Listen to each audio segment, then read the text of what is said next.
Hey everybody, do you want to make a D&D podcast like us or really any podcast?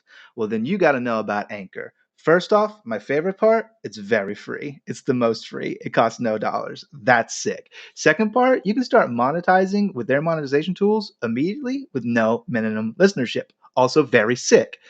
You can now, this is new. You can take any song from Spotify and add it directly into your episodes, and let me tell you, that's freaking sick nasty. So download the Anchor app or go to anchor.fm to get started today.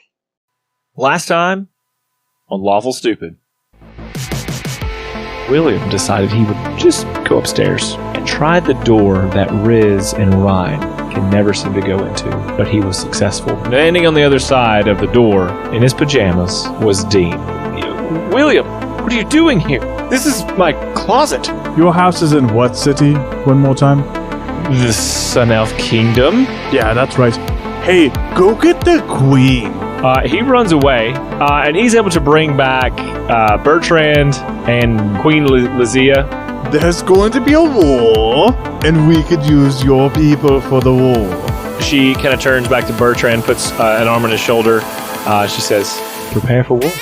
You begin to see the troops that are lining up inside of Dean's house to come in through his Narnia closet.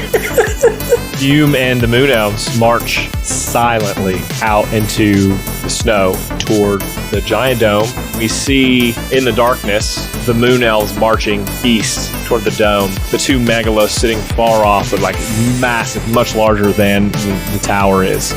We hear a familiar tune. Beatrice walks to this camp and she's humming that age-old tune that she was sung to as a baby, that she hummed to her children, and she is now humming as a source of peace to these soldiers.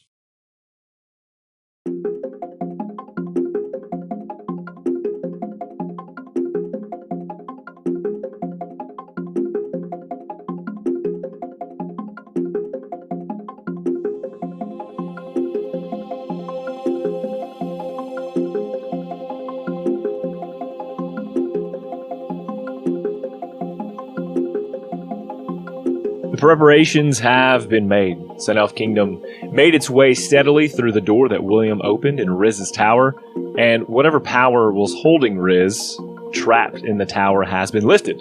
And the help note that Beatrice sent produced great fruit, and the Moon Elves, who came in mass, summoned by presumably Marguerite and Lafayette, but they head out the Moon Elves with Fume to make some ground and soften the approach toward the Catacomb Isles, 3 days south of the current location where Riz's tower is. The orcs have also made an appearance with about 1,000 orcs from various tribes. Captain Drake from the Dead Man's Pass brought some ragtag fighters along with him, including Barbados. He even has a few of the hill giants in some cages that he pulled along behind the vehicles that they brought. Can you remind me how the orcs got here again? Boner cycles. Oh, okay, perfect. Yeah. In case this is the first episode that you're listening to of Lawful Stupid, the Megalos is parked and waiting along with the Earthadillo, who is being steered by the immortal Alaric. Of course, Eshi is in the Megalos. Yes. Can I submit something to the group? I would like to submit the mental image of Eshi, and she's sitting in the cockpit of the Megalos, and she's got like her feet up. She's in like a relaxing state right now. She's like listening to the radio, and it's like she's at like she's chilling in her car, and there's like two fuzzy D20s hanging from the rear view of the Megalos. That's a good view. I dig that. Yeah, it's good. Big fan. And I think the preparations have been made. You've had your conversations. I think what I'd like to do first is kind of have some sort of sense of what it looks like for Fume to be out for a couple days. And then I don't know if you make it, if you're coming back to, or if you're waiting for the rear party to come to you guys. What we're going to call the front line. I've thought about this a little bit, and the image that keeps returning to me is like not so much like this, like the guerrilla warfare ops that are being run, but it's more you see like Fume coming back in the morning each day, and like as everybody else is getting up, Fume and the Night Elves are like the Night Elves stay out Fume doesn't know what they're doing or where they're making camp or whatever, but they don't stop. Fume comes back every morning and he's just covered in filth and blood and yuck, and it's just like, man, every one of those sons of bitches smelled like home.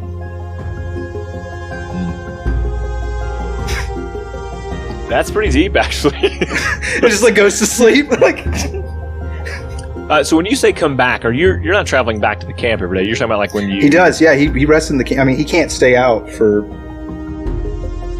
72 hours, right? I mean, like, so his plan has always been go out, hit scouts, come back, rest, go back out at night again where he's got the cover of darkness, where he's most powerful and can kind of move about freely, and then return and rest during the daytime because I'm not as powerful then and I have to sleep. Okay, I would like to pose that there is a particular, we'll say the second day, that you've been front lines with, and this is all, of course, all of these are at night when this happens. Under the guise of nights when they're the strongest.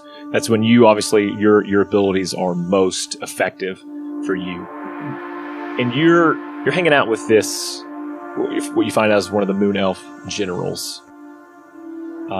Female, dark hair, dark eyes. She's tall.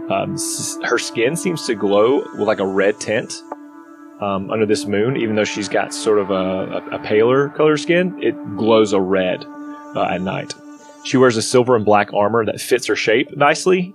She has what I found was the Corinthian helmet, so it kind of has like the middle nose part. Her plume on this helmet is black.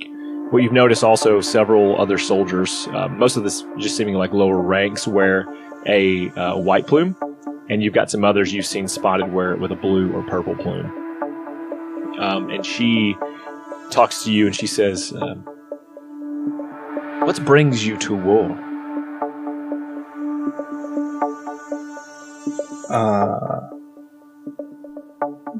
They kind of brought it to us, right? Like they're dropping a moon on everybody, so. Yes, but not everyone seems to want to fight. At least not in the world. It makes sense that we are here. We fight for the moon. The moon is our goddess. And someone has threatened that goddess. But what purpose do you serve in winning this fight?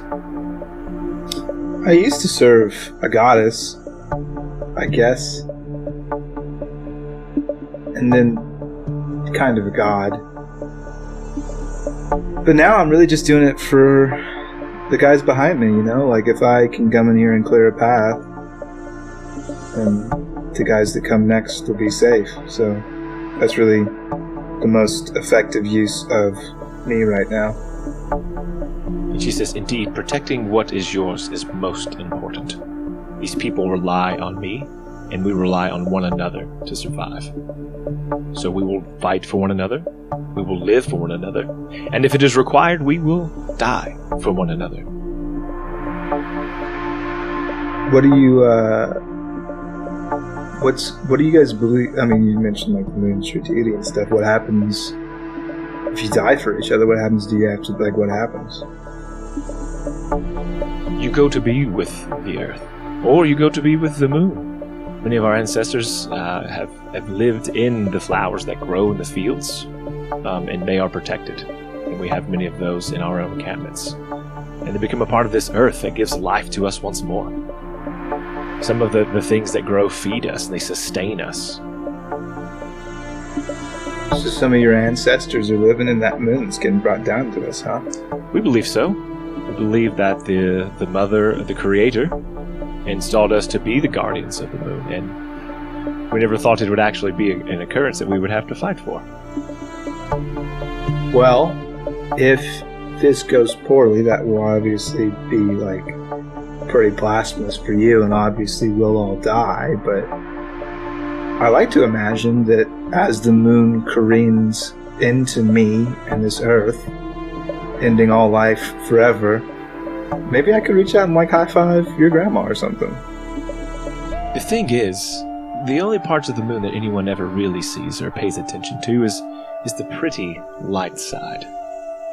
But as all moon elves know, the moon has a dark side as well. And I think that's what we're going to try and pull from, mostly. She kind of gives she's blood hungry grin. And that, I think we're going to be okay. We may not all survive, but the war will be won. Hooray. Indeed. We appreciate your assistance, and I guess you're going to be reporting back to the rear detachment about our all the progress we've made, and we'll be ready to strike. Yeah. I'll catch up with you after sundown, I'm sure. I think we should make a plan about, and you take this back to your remaining fighters. Of course, we are most effective at night. We've made it mostly clear that we don't exist. That's why we've been working at night, and we hide out during the day as best as possible for many eyes that may be to see us. I think you make it look like your forces are the main forces, the only forces. Maybe start later in the day.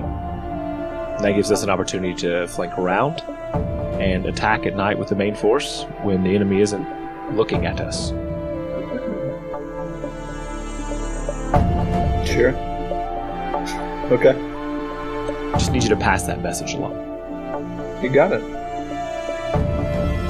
Well, Hume, it was a pleasure working with you, and I hope to see you in the battlefield, bloodstained and smiling. And she smiles for just a second, and then turns facing it. And she steps off, and a couple of the blue-plumed, maybe elves that had been kind of trailing you, step forward, shoulder to shoulder with her, and they walk off into the red moonlit area they're in. And I think we flash, like, that's maybe the last conversation you have as you head back into camp. This main camp that is lit up. It's going to be a little obvious to anybody within the distance that there is life here, this close to the Catacomb Isles. What do you do? What do I do? Yeah, are you going back to meet up with the crew? Yeah, we don't need to play this out. I'm just gonna go back to sleep, and then I'll report whatever, and I'll go back to sleep, and then I'll just do it again tomorrow, right? Like, that's the plan. Okay. It is morning of the third day. What's everyone want to do? How are we kicking this thing off? If it's morning, I'm just not getting back from... Well, no, so if this is the morning of the third day, so wasn't the plan for them to, like, the night forces to, like, hit hard on the third night and just fight all through the night and get relieved by the morning forces? So... on the third day? The idea would be to start traveling on the second, so then on the third, that's when yeah, because we were planning to hit on the third day as you guys are letting up. Yeah, as you guys are letting up your shenanigans or your assault as, like, the cavalry / relief, also the main brigade. So I mean, I think that it's maybe a good scene, if you'll allow me. It would be like, it's nighttime. Fume is, like, panting, like, covered in, like, soot and ash and blood and grime, and just, like, getting a moment's respite as the sun peeks over the hills. And with it, you hear the horns in the distance, as just with no break or pause for these guys who have been fighting all night, the day forces arrive and they have a whole army. Get them. Get them. They crest a hill, and there's, like, all along this ridge, just hundreds of soldiers. And then flanking would be, like, your orcs. And, of course, if that's where you guys want to start off, like, you've already made your march, and you're kind of you're cresting the peak and looking down into this bold area. It's not a very high ridge, so it's not like you have an excellent advantage by having the higher ground, but you do have higher ground here. Troops are still filtering in on the opposite side of this ridge, probably about 3 or 4 miles away from you. And the dome is gigantic. It makes the Megalos and the Earthadillo look small just because of the nature of it. This is like a castle that is being covered by this giant barrier. So they call it the Catacomb Isles, and whatever visage you had of it, maybe just you thought tombs underground, it's like much more grand than that. It's almost like a gigantic castle built for a king. Can we adjust that scaling, or at least in my head, because the Megalos is already supposed to be huge, like 2, 3, 4 stories tall. Yeah. So this castle has to be larger than a standard castle. Yeah. Maybe like an emperor's palace? Yeah, Yeah, you it's kinda got to be think like that, huge. yes. Yeah. It's gonna be like I huge, picture 6, a big 7 castle. stories. Yeah. Yeah. All right. It's got to be like big, not like. Big. I imagine like it's got. Does it have like a whole town inside the gate? It would have several turrets like surrounding it almost. Yeah, because then Yeah, it's like not one. I mean, it's not just one thousands building. of It's like people are. It's huge. It's more like a a whole city little castle. kingdom. Yes. Yeah, For it's a dead kingdom. Okay. If anything. Sure. Jeez. Yeah, make it weird. Okay. Well, that's what it is. What a catacomb is. But what you also see is just like little ants running around. Is the formations of the Tigertian soldiers, but they've also got like these beasts. They're not quite as big as the Megalos. It's probably half the size of a Megalos and half the size of the Arthadillo. Are some on like these four legs, if you call them that, like metal legs, and just monstrosities of like skin and flesh and metal, all these things. Some are on 2 legs, just aberrations of creatures. And few would be very familiar with what they had used to make, and didn't know they had done this again, but they had been doing this again. What are they? If I'm very familiar with them, They are. What happened was, you remember that the Invokers of Night and Day, a long time ago, used their magic, like the special abilities, because the Invoker of Nova was able to sustain and heal and create life from things, but mostly like plants and animals, not living creatures as much, maybe the healing aspects. And then the Invokers of Darkness were able to, they controlled death and helped ferry them over to a place, or could hide things in darkness. But they combined those powers to pull souls from those of the dead and push their life into these creatures, almost like enslaving them inside these beasts of war, able to be controlled by whoever has the magical ability, the power over them. And again, they're being used for war. And so they stand ready always. And they appear to be looking not at you, just kind of out in different directions as they're spaced around this camp. And you see 14 scattered around different places around this bubble of these things, with just thousands and thousands of Tigertian soldiers. yeah. So the plan, if I recall correctly, is now that the big guns are here, I'm just gonna try to sneak in and get to the boss room, like the whatever's bringing the moon down to the earth. I'm going to go try to stop that effect directly. So I will cast Pass Without a Trace for 2 key points and sneak my way through enemy lines. Yeah, I think worth noting is the weather. I don't really talk about that much. It's an overcast day. It's snowing here. Clouds are dark. The snow is pure and white. So you kind of have that difference there. But shadows everywhere. It is freezing cold. The wind is blowing extremely hard, and it's blowing toward the bubble away from you. So the wind is hitting at your back. Perfect. Quick question: these Tigerian soldiers, are they? Where is their fortification?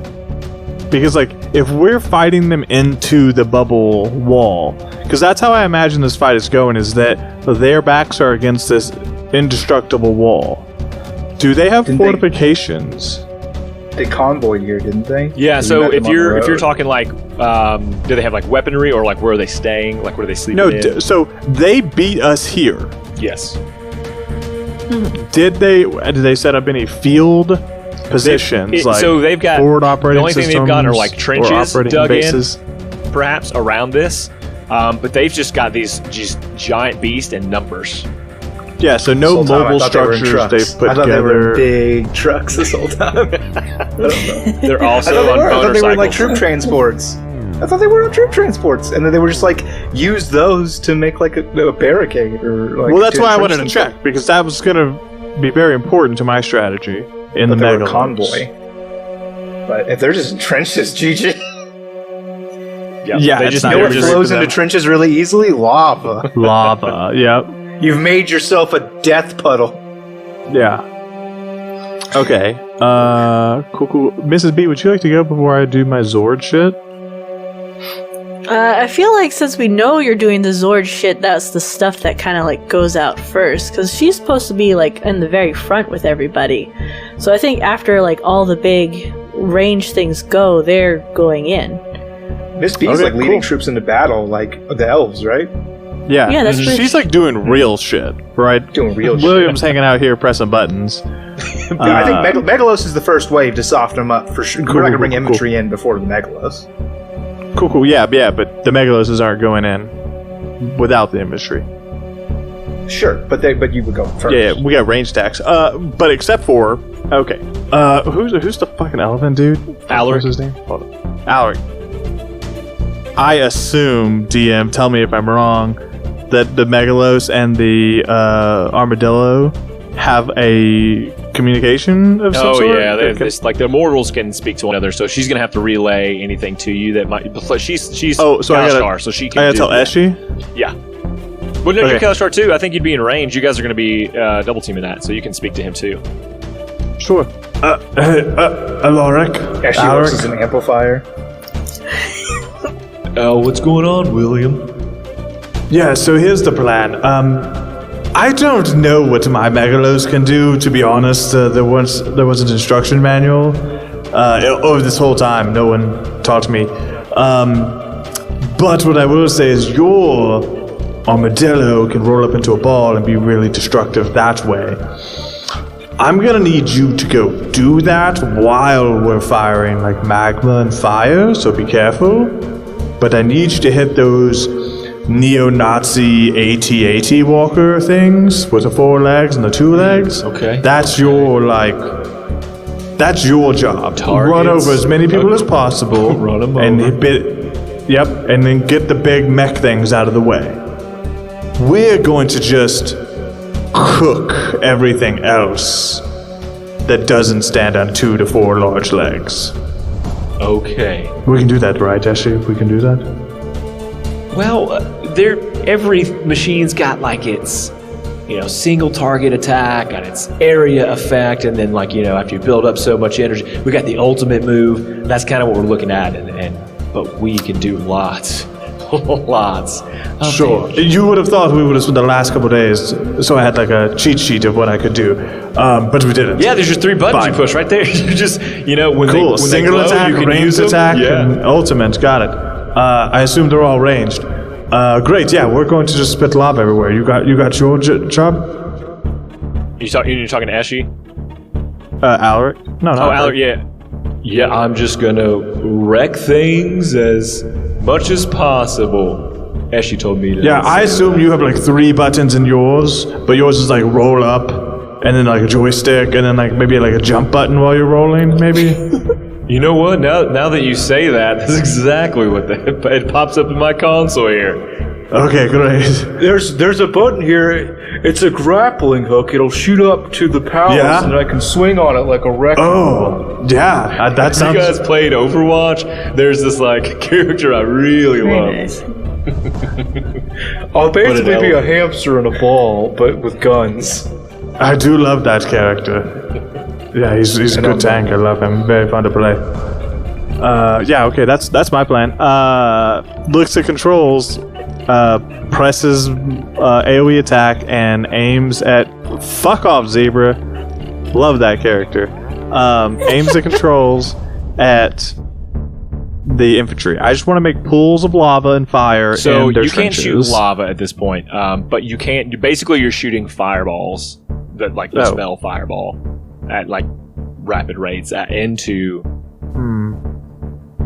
But you have a fireball machine gun. Why are you acting like you're bummed out? See, that's just cool. Magma would have been sweet. Yeah. If you do enough fireballs, it will melt the dirt enough for you. Well, maybe. I don't know. So here's what I'll tell you: you can do 4 shots, and then it would take like a turn to recover, or you can do it again. Yeah, let's shoot giant fireballs into the infantry. So is this you kicking off your fight from the top of the ridge. Is this the start? Oh yeah, 100%. As soon as Started when the horn sounded, baby. as soon as Alaric starts to roll up, that's when I'm going to shoot that first fireball. So shots are landing as he's going. You know what's actually cool? Because we did have the night elves in there already, and they were supposed to like pull out. Like maybe they get behind enemy lines and like shoot up a flare or something. And that's the signal for like all the good guys are clear. I'm free to just unleash hell. You have this image of them just bolting as fires like crashing down. Little danger close. Yeah, so I think what we see is it's quiet. You can smell like the food that soldiers have been cooking and waiting as they've set up to be around this bubble. And the only sound you hear is the wind every now and then kicking up through your ears. And some see you, but they're not moving. They haven't been given commands. And your soldiers have all stopped, and so you're kind of staring at one another. And it's just silent. And then you see the flare, like this spell that kind of goes up into the air and explodes. And that would have been the sign for you from Fume. It's good to it. You can attack, you can advance. And the Moon Elves have gone to take their respite for who knows how long until they're needed. Yes. They've been fighting for 3 days and nights. And so what happens is, Alaric, you guys feel the ground rumble as the Earthadillo speeds by, and the soldiers open up that are in front to let this thing roll through, and it leaves these giant spiky imprints through as it rolls through the snow.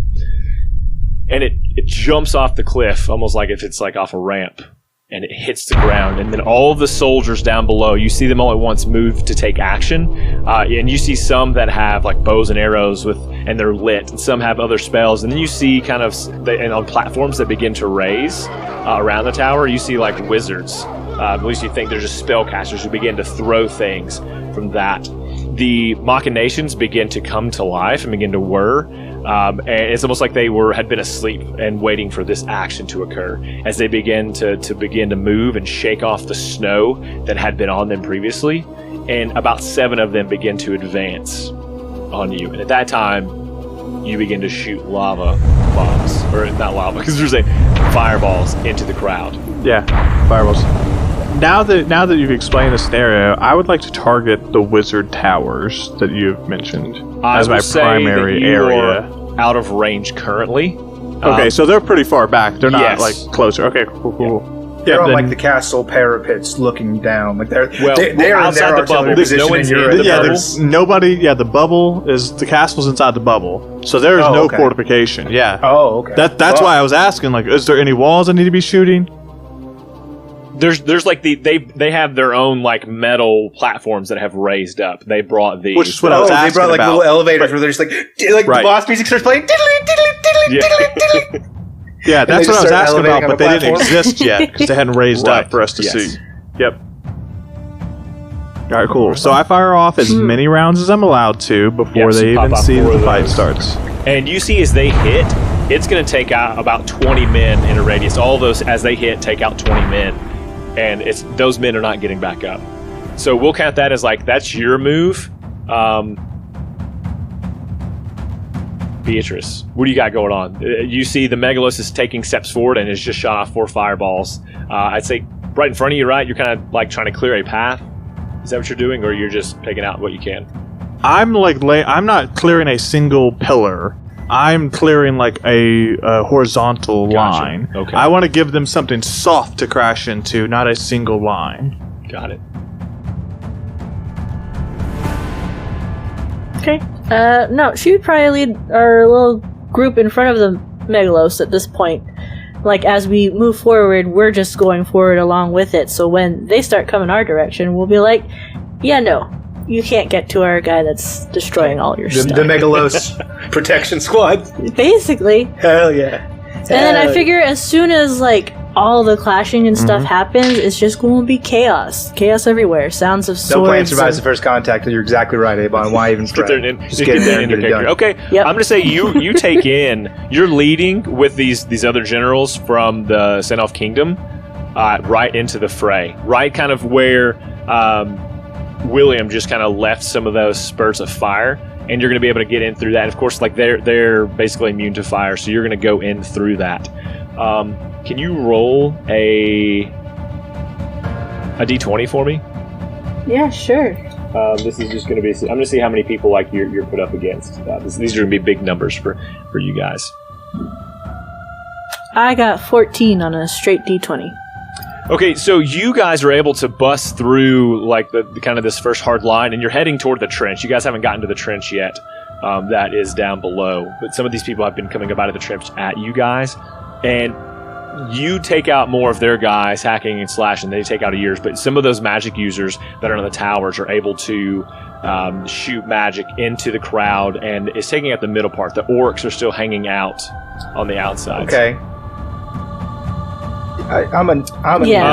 There's lightning that's coming out of those. Some are shooting just like ice knives.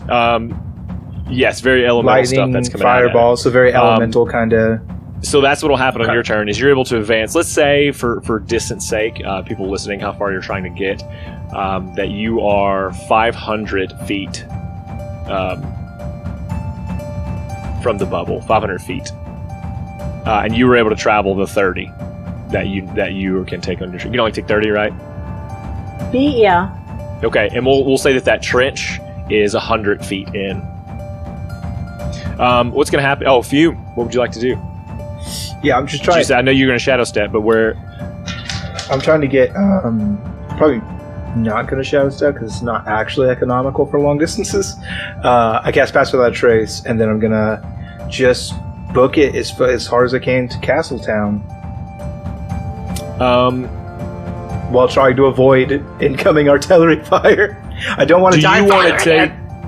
Are you trying to go like straight ahead to the path that they're attacking from, or are you trying to take a different angle from where they are? So I cast Pass Without a Trace. I am being stealthy, but I'm taking a direct approach. Can you roll a stealth check for me? I can, yes. And keep in mind that there's this giant wall there that you're going to meet before you can get to the castle. Yeah, I can run straight up walls. It's a bubble. I imagined a big old dome. Yeah, it's a dome. You can run up walls and domes. In fact, if it's slanted, it's even easier. Up domes.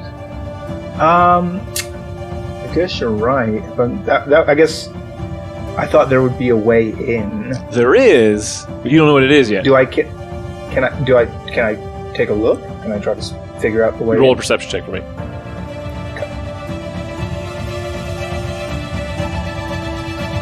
18. With an 8, there seems to be no discernible crack or specific entryway into the bubble that you can see at ground level. Okay, then I would just head for the mages then, because they're the most prominent threat. Okay. What'd you get on your stealth check? Stealth. Did I roll that? Did I roll it already? Or have I? Yeah, you haven't rolled it yet. That is a 22. Okay, with 22, I think people are fighting, and you've, for whatever reason, covered yourself enough to just kind of remain under the radar. But as you are making your way through the crowd, very much like an airbender, just very like trying to pass without being touched, you're also shanking people as you go by. I don't know if that's what you do, but I like trying to take out numbers. But you're doing it stealthily as you move about. I got a whole boatload of daggers that I bought. I'm just like tossing them at guys. I'm having a blast. What would you guys like? So the orcs are on the outer ranks, but I don't know if there's something specific you'd like for them to do because they're just charging through with might. I mean, I think that they're the point of the spear, aren't they? Oh no! They're cavalry. They're fast. You don't want them to be the point of the spear. So here's the bad guy infantry. They go through in a straight line, taking out a bunch of. But they don't stop. They tear through and they make like passes. That's how cavalry fights. But it's too thick. I imagine 500 feet of soldiers. Like obviously it's not all soldiers, but this is going to be a dense fight. You wouldn't send your cavalry that deep into the main force. Here's what I'm imagining. I'm imagining two forces walking through. One is Megalos, elves in front of it. And there's motorcycles there too. There's motorcycles, and then there's enemy forces that we're encroaching upon. They're going to meet us and charge. When they meet and charge, these guys come in from the side. Yes. super good with that. They make a pass. The infantry clashes. They make another pass, and they're fighting that way. Yeah. Okay. Love that. And I think that you've talked this over, and so they stay on the right flank the whole time. And then there's a certain point where there's a signal. There's something that is given, whether it's a number of people that are dropped by So whenever the enemy charges, Miss Beatrice and her team. Well, I mean, I think there's a certain point where they coax them into coming out, and that for the first time, that is when they're going to turn that angle. That front team will step a few steps back and allow them to come across and just like the raking members across. These elves definitely have archers because Yes. be arching. So as soon as the elf archers get in range, they would obviously start blinking arrows, and I think that would prompt the enemy forces to charge to deal with the archers. Yep. Yes, and so as they're they have to reload. What they don't realize, what they don't see is this orc squad of about 1,000. All of them are on that same side in waves coming across, and they do a fantastic job of wiping out them. They only lose about 100 of theirs as they come by, so you still got a giant squad, like 900 of these soldiers who live, and they're getting back online to move forward and prepare to do it all over again. You are about 20 feet from the... I'll say that you've advanced, making it up 20 feet from the... I'm forgetting the name. Freaking moat. The trenches. The trenches. And soldiers some have begun to back out of that to the other side and get back up on top of the land. And there are some who are just continuing to fight forward. From behind you, you hear several whistle sounds from above. And then it's too late. Several bombs have fallen from out of the sky, and explosions are happening toward the back of where the force is moving forward. And a lot of the Sun Elf Kingdom soldiers are hit by that, and they are killed. Roll a perception check, everybody. Roll for me. Yeah. 14 for Fiona. Okay. 9 for William. I clicked the wrong button. 1 second.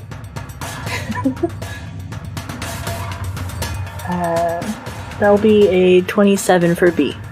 Fume and Beatrice, what you were able to see through the kind of the thickness of the clouds for just a moment even, is 5 kind of these warship, like balloon warships, are in like a wedge formation, like geese.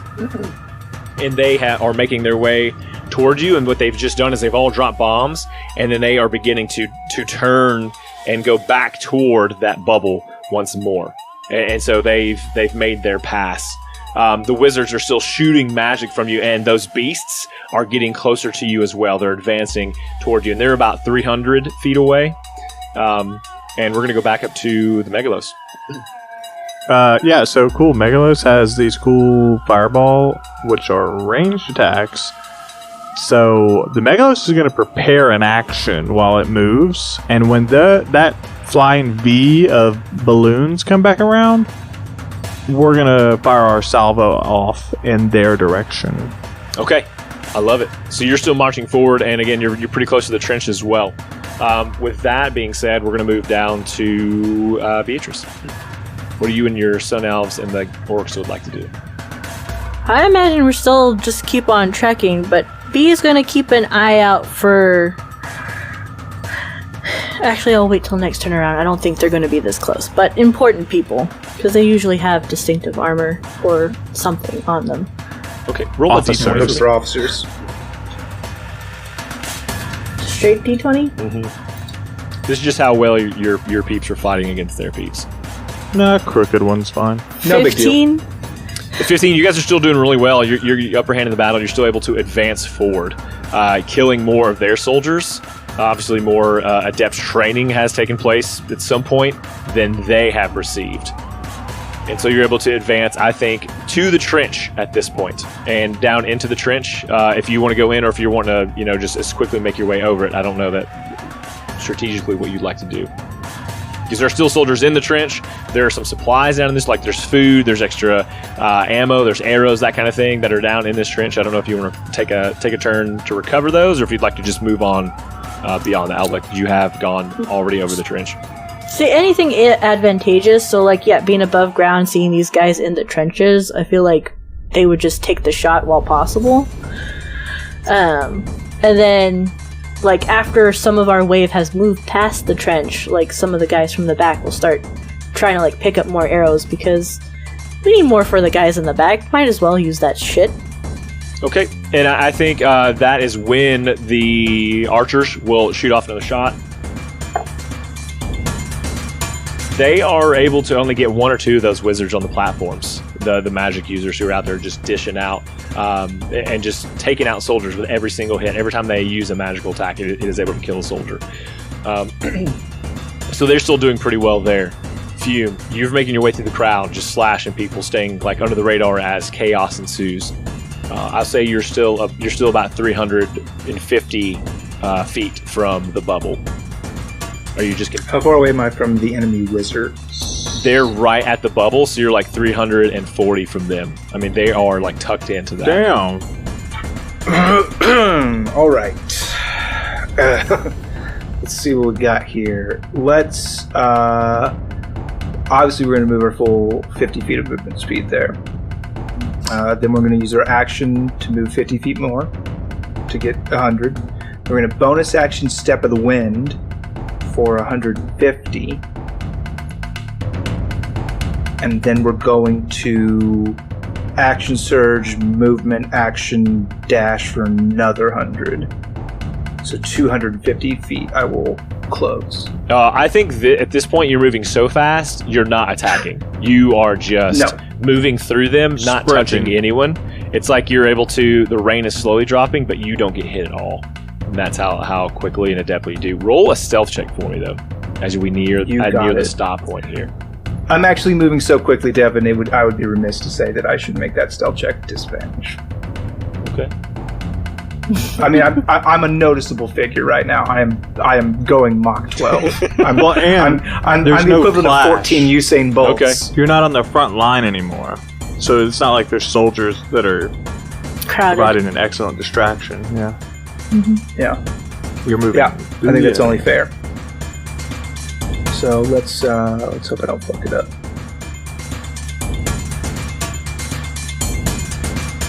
26.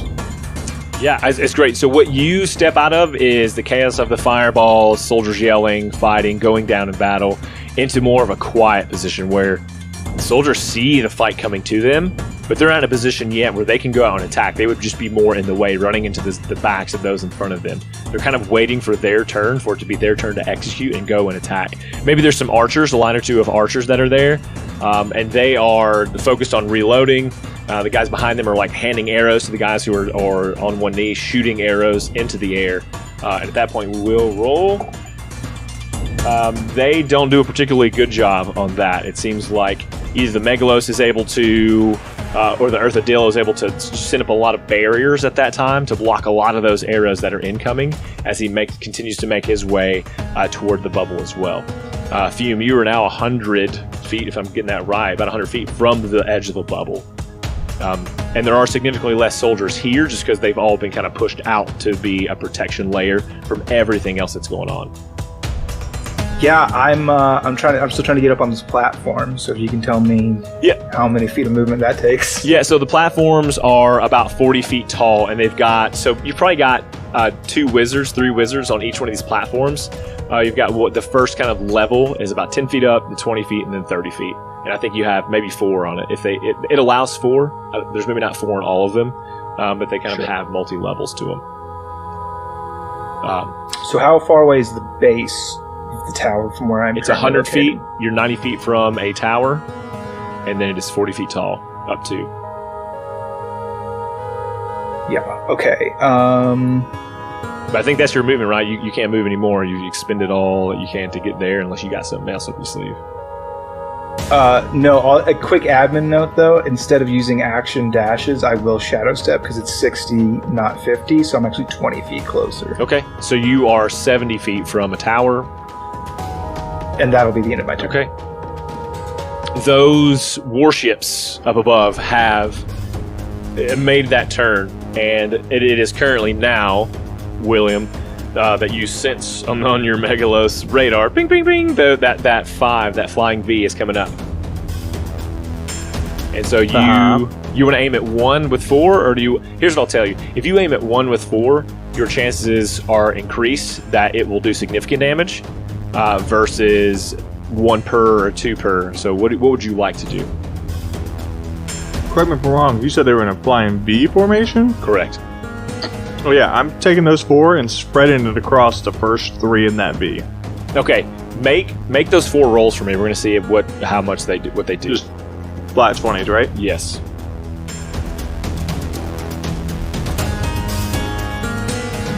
That is a terrible roll. 2, 1, 12, and 2. None of those hit, so they all fly up and just go through in the empty spaces that are there for those. And they fly way back. They're not going to hit anybody else. They're just way out of sight. And the ships continue to fly over. You do have a chance to move, though. Do you want to move anywhere, or are you just you're just trucking along? I will continue to move the Megalos forward, provided we have troop lines. So basically, the Megalos is staying like 20, As far 30 forward feet as the troops go. behind the troops. Yeah. Okay, I don't know the and they are Megalos' advancing, speed yeah. as a snail, so maybe, but we're staying behind the front line. Okay. Beatrice, your line is moving steadily. You've crossed over the trench that's there, and you're, I'd say about, let's say, 300 from the bubble as well. Okay. No, I mean, like, just keep holding the line. I imagine some people will just not break it. We don't want to allow them to continue on into our own ranks, and if we keep pushing and pushing them, that would be better for our people behind. Yes, Chainsaw. Thank you. Can Avon make like a charisma-based check, like a performance or something, or persuasion or whatever, to like rally the troops and like keep morale up and keep like the lines tight? Ooh, love If she that. so chooses, I will give you an action, and then you have to tell me as a soldier what you want to say. Oh, man. But you have your Miss B. performance if you want, or persuasion, whichever one's highest. You can roll that. I would like to do performance. She's more skill-based. Charisma kind of sucks for most of the time for D, but, like, she's always been more of a fighter, and, like, yes, she's definitely more dexterous for rogue business, but to be more impressive on the battlefield, she's kind of heard tales of war, trained for war back 600 years ago, so let's just see how much she can shine on her own. Encourage the people around her and be like, yeah, she's kicking butt right Lead over by there. doing. Yeah.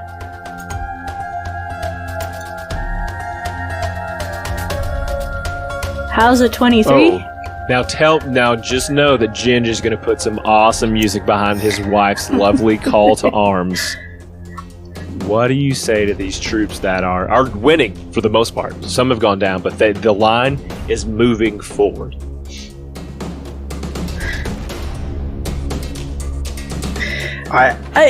She's more of by doing, so I'm just kind of like, speech? I think what we're looking for here is just a one line. Yes, you're hacking and slashing. As you tear into the fray, is it follow me? Is it Never To give the up. grave. Never surrender. day breaks, night crashes, and twilight falls? I don't know. Yeah, that's pretty good. Yeah, that's actually pretty good. Don't use I don't this. know Use what your Twilight use does. Avon's thing. Here's the scene. You've just broken through a wave. You've gone up over the trenches, and they didn't expect you to be there. And the soldiers, you see the fear in some of their eyes, and you know right now victory is imminent. At least you feel that, and that's when you have a lull in that line advancing, and your soldiers kind of stop too because you've stopped. You're up front, and you've stopped, and you're looking at them. And that's when you turn to all of your soldiers, and they're all looking at you, swords, axes, staves, whatever, ready to move forward. And you say, We've got this, keep moving. and they feel confident in it. they cheer again. They've doubled in their efforts. Okay, blood covered, and they begin to run, almost pushing you forward to go and attack. Oh, yeah, go. Go, man, babies, go. Roll a Get off my d20 shield. for me, please. It's weird. Did you guys notice the Megalos gears started moving faster? Like it felt. I'm getting fired up. That's Roll a a 5. Yeah. Your soldiers move forward, and they are dealing with these ground troops pretty easily. But then you notice from the flanks come 3 of these monstrosity aberrations, and one of them is like it's like a giant horse with like sharp teeth, but its tail is also like a snake made of. It has its own actions, right? And it begins to just rake through from the far right flank into some of the orcs, knocking them off their boner cycles, getting rid of some of your cavalry there, and just handing them, just giving the boner to them. To your left, there's more like a bear-looking aberration. It stands about 10 or 12. Well, I'd say it's about 15 feet tall, and it is raking through soldiers. It's almost like it's like moving them into its maw and just consuming them as you move forward. Hey, DM, I have a question real quick. Yeah. How is our Earthadillo doing on making laying waste to what can only be described as Sid's creepy machinations from Toy Story? So, how well's our Earthadillo doing? Because that was his instructions, is to knock some of those down. He's probably taken out 3 of those things. He's far right. He's not in the main fight with you guys. That's fine. Just making sure he's doing his job. Yes, he has taken some hits as well. You see some of those spikes that is on the Earthadillo have come off as they fall in order. You know, down its spine. They have been removed. As long as those are shoved in machinations, we're good. My initial mental image of these creatures, which I will unfortunately share with you all, was the big robot machine things from Breath of the Wild, like the guys with the arms, but just fleshy. Yeah, just made out of people. Oof. I don't. But that's it. I hate it. It's that and metal. That's what it is. Cool. Neo-Nazis for sure. Got it. All right, for you. I think you're up, Ryan. Didn't skip anybody? Yep. Yeah, if I'm within 70 feet, then I should be good to make it onto a platform if I bonus action step to win, because that gives me 100. Let me tell you how many wizards are on this one. There are 2 wizards on this one at the 40 feet and one at the 20 feet of this metal tower around. So if you'd like me to make a stealth check to see if I can approach them undetected. Yes, if that is what you're going for. Yes. Yeah, I want to sneak up on these boys. Okay. 24. And you're stealthy as you go up. They are focused on that front line where the Megalos is, and maybe looking over at the Earthadillo from time to time, but not down at you at all. I'm gonna walk up to one of these mages. I can sneak up from behind. I'm gonna snatch it up real quick. I'm gonna produce the blade from the light of your gauntlet. I'm gonna hold it to his throat. I'm gonna maintain wrist control. I'm gonna grab his wrist. I'm gonna angle it up to the airships and say fireball or death. Roll a start casting. Roll a persuasion. It's intimidation. Intimidation. I'm not good at it, but roll with advantage also. Okay. I didn't prepare fireball today. 14. All I have is lightning bolt. Oh no. He will do that. He will do what you say. He will roll it, but his aim is not great, and he I'm holding his arm. Well then you roll. Like the barrel of a rifle. I look. Okay. Just what do I add to it? I'll roll the d20, and you do whatever you want to do. I rolled a 12 on the d20 naturally. If you have what's your? I'm proficient with ranged weapon attacks. Does his arms count as a ranged weapon? It's basically a gun. It would be improvised. So that means an improvised weapon means that I don't add my proficiency because I'm not proficient in improvised weapons. But he still has to say. But I do add my dex. He still has to But I do add my dex. I know, but fireball, don't you have to? He has to say. All I'm doing is aiming it. He's doing all the component. I think he's afraid. So what I'm saying is I shouldn't get to add my whole attack roll. I should be able to just add my dex mod. That's it. No proficiency modifier. Just my dex mod.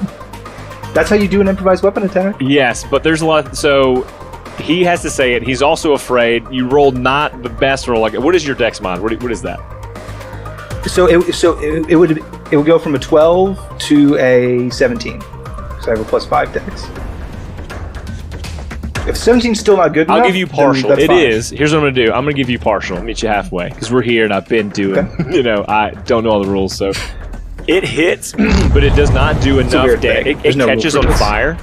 The lead one, the lead balloon, the lead... fireball causes people to make a save, yeah. Yeah, it's going to hit, and it's going to catch on fire, but it doesn't seem to drop or move out of the way. It changed course. Got it. All right. Anything else on your turn?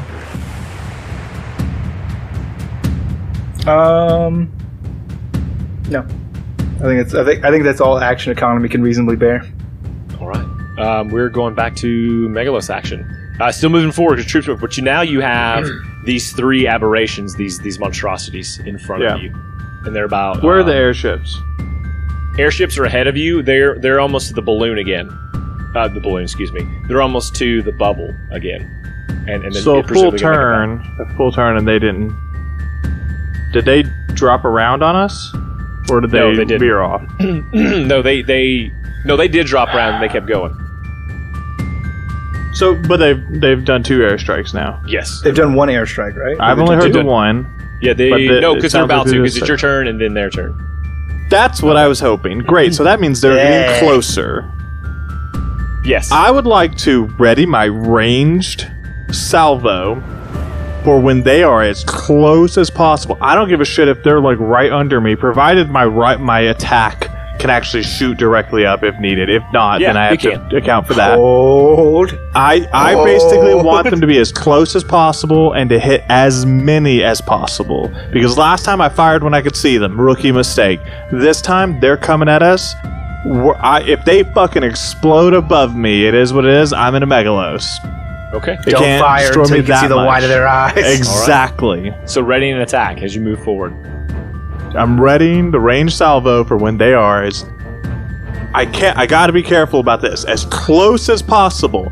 If they're directly above me, fuck it. That's what we're gonna do. But if they're not gonna be directly above me, just as soon as the fucking geometry lines up, that is as close as it can get, we're gonna fire off our rounds. And we will account for leading.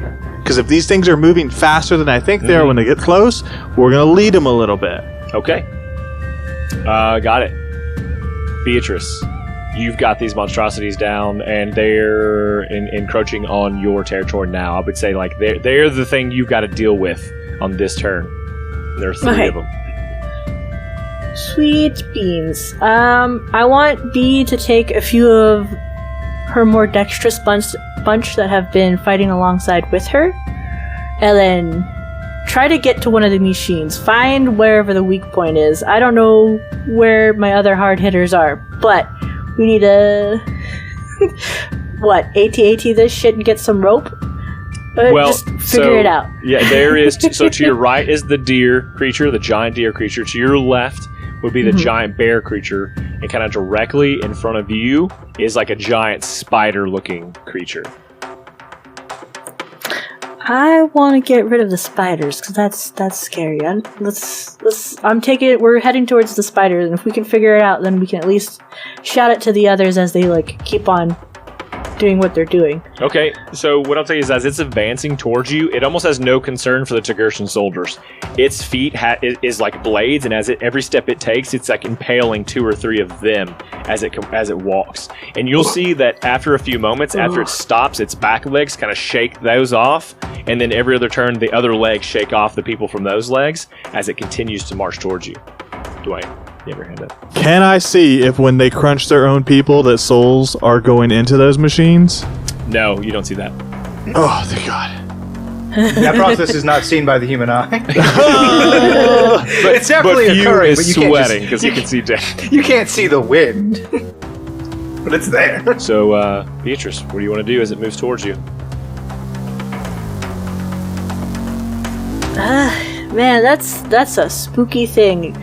Do I see? Spooky answer. Yeah. Does it look like there's like a head or something on it? It's like a lot of little spider eyes, but the mouth almost looks humanoid, with just metal teeth. Looks like Jay Leno's chin with some sharp really teeth. Fast. I hate everything.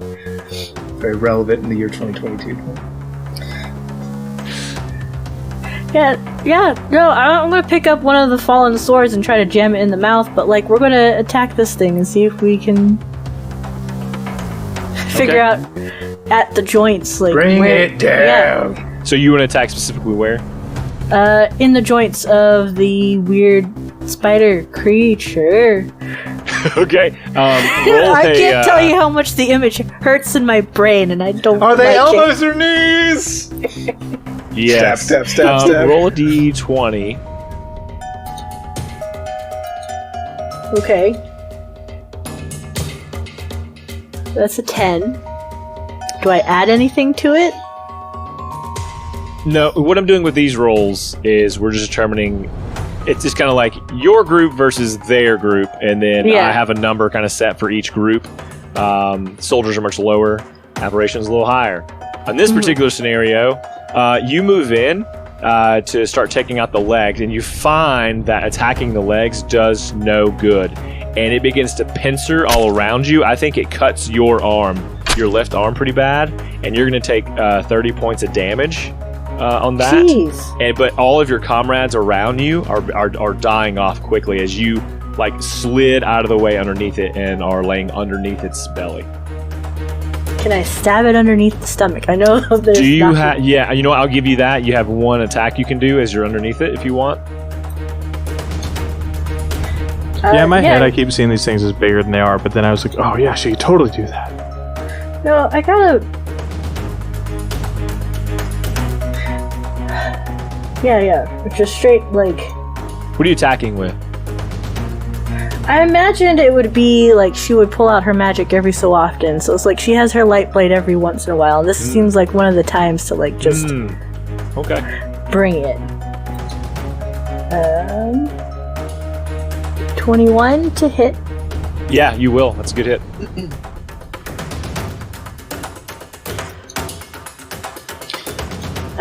What kind of damage? Roll the damage. I'm just going to equate that to like what it would be for this creature. It'd be. Worse I think than- we flavored it, so it was radiant damage. And wow, that's a 5. Okay, the radiant damage. It's like this aura around your sword. Yeah, Sword. it's kind of like a light blade sword. The sword is made of light. Yeah. As you like slice through as it runs by you, it's gonna like pierce through, and its movement is gonna cause this giant like slash in its stomach to happen. It sort of like lifts that part of its body up as the forward legs continue to move, and it screams out, and you get like this black ichor on your face as it can. It doesn't do anything to you. Oh. It just splashes you're in the against Monster ground. Guts car wash. You're in the Monster Guts car wash, bro. That's I fine. I always gotta look knew. like I've been fighting. And it's made its I was way gonna Prestidigitation. into the back lines heading toward the Megalos. The balloons pass over, and it is time when you see them, or you see them on your radar, the moment has arrived, the trajectory will be right, and this is the time if you want to shoot those things. I do.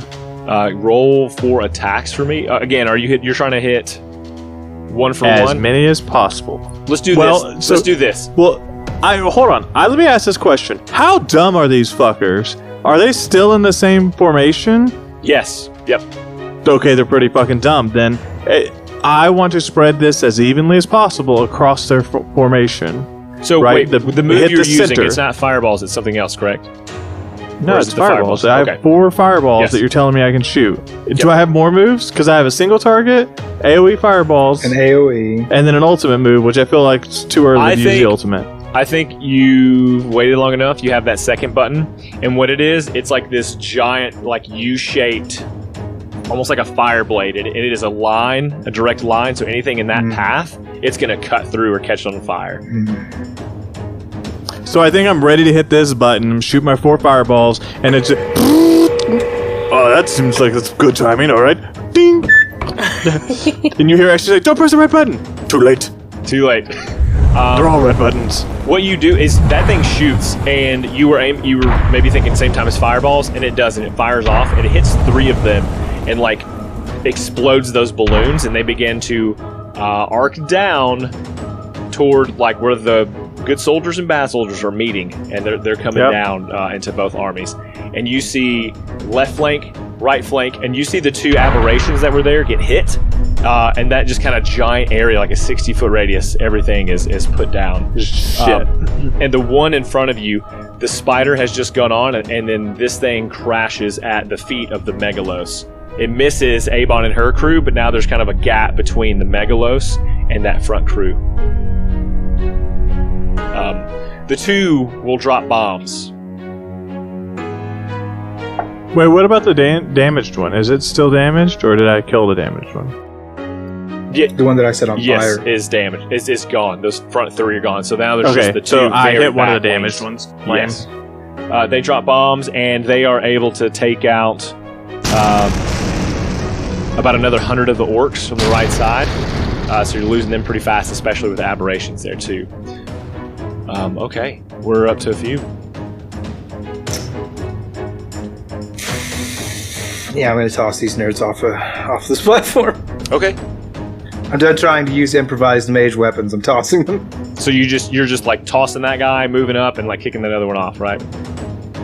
I think as far as rules are concerned, I'm using my attack action to use the shove action on the guy I'm immediately next to, and then closing distance with the other one, using my extra attack to shove that one as well. Okay. Roll an attack for me. It's athletics defended by athletics or acrobatics. Wait, how high up this tower are you? I'm just thinking through this. He's at the 20 10 feet foot. down. Oh, 20 foot, okay. Yeah. That Yeah, could be so, more useful. Roll your strength. The first one was a 19, the guy that you're at. I rolled an 18, so I'll just try to shove the same guy again. Okay. And then he rolled a 2. So, yes, you're able to... He's, like, struggling with I rolled you, an trying 11. to hold on to you as he falls back, but you're able to break that connection and kick him off, and he falls on flat back and kind of just lays there. He's not dead, but he's laying there. All right. That's my turn. Okay. This is Nova Terra! Everyone roll a perception for me.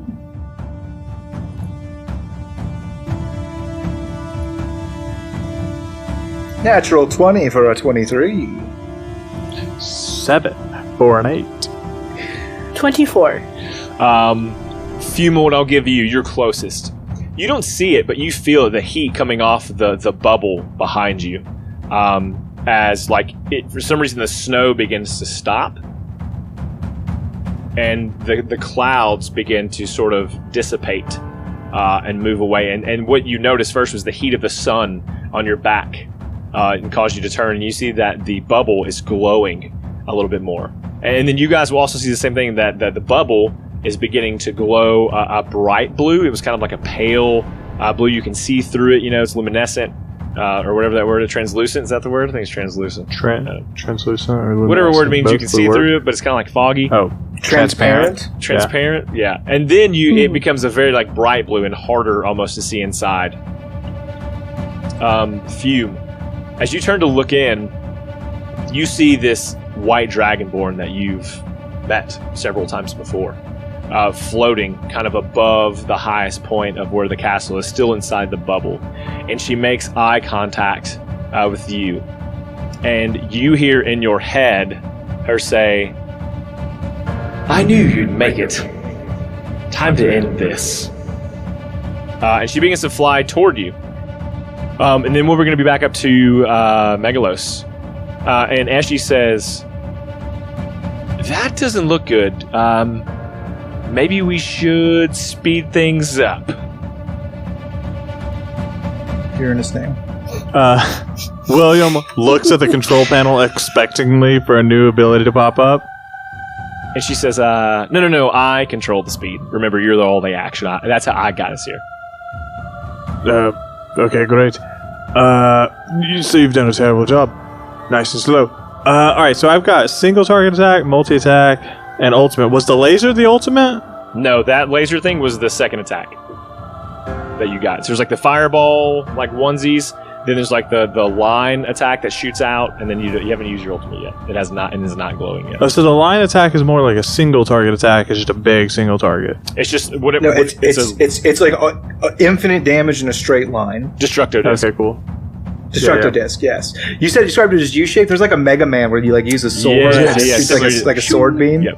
Alright. Yeah, that's exactly what I'm picturing. Okay, so I have this ship in front of me. Can the Megalos go through that or climb that? Actually, can we hurdle this? Can we charge through it? What's our deal? Oh, she's like, oh, you want to go off-road? And she, like, moves a few things, and you begin to see your view of the bubble rise as, like, these legs come out of this, like, shell that you've been moving on, and it's like, they're like octopus legs, like squid legs that are moving. Everything about this thing is gross as fuck. This weird hentai porn. I hate it. It's an abomination. Yeah. Are we the good guys? I'm not sure anymore. Okay, so we're able to get over this thing? Yeah, easily. I mean, she just, like, okay. and is able to, like, not crush your own soldiers as you do so. Alright, so this machination, there's a spider left on the front lines. The other two are dead. Yeah. How far away is that spider from me? Oh, it's like at the feet of this thing. I'd say it's maybe even almost like now climbing up, like one of the tentacles of this thing. It's climbing up my belly? Yes. Okay. Actually, here's what I'd like to do. Take one of those tentacles, wrap it up in the thing, and just pull up all your tentacles and just land on this shit. Give that motherfucker a hug. Okay. That is... We're gonna do what my brother did to me and just sit on me, because we've got the weight. That's awesome. I love it. Yeah, he was a fat boy in a bully. That's fine. It turns, wraps up that thing really tight. Brother? There's another one that wraps around the other way, too, to, like, keep it from escaping. Yeah? And she goes, hang on. And she, like, hits a button, and you guys, like, kind of elevate for a second, but you wore your seatbelts because that's important. And then you feel the earth shake, and you drop as this thing, like, moves around. You don't hear anything. It's gone. It's dead. You hear it sounds like a burger being flipped and then pressed by a spatula. Soldiers all around us, kind of like wobbling. You're sorry, you should have done that sooner. Yeah. Thanks. My brother died because of you. Hey, I was destroying the warships. Why are we arguing? Charge! Sorry. And then he's killed by another spider that then disappears and stuff really quick. The fuck? This thing had babies. Nobody told me this was a pregnant spider. Oh my! I would have just murdered it. I hate all about that. Let's move on. Avon. Is it my turn? It is. Avon's turn. I don't have these scary spider things anymore. Like, what's going on? Nope, here? it had gone over you. You've got a new set of troops. These troops are less brave and bold now, having seen what the spider did to them. But there's also just like humans in front of you at this point. And I'd say you're about 150 feet from the bubble. Cool beans. I'm just gonna continue on with some magic because you know what Miss B has that she has yet to ever use? It's called Dragon's Breath, baby! I would like to start wiping things down. Do that thing. Yes, please. They have to make a dex save of 14. They do not. There's just a large number of them in front of you. I know it's only like a 15-foot cone. It's acid cold fire. Let's go with lightning damage, because that's the closest I can get to light. Okay. I want that.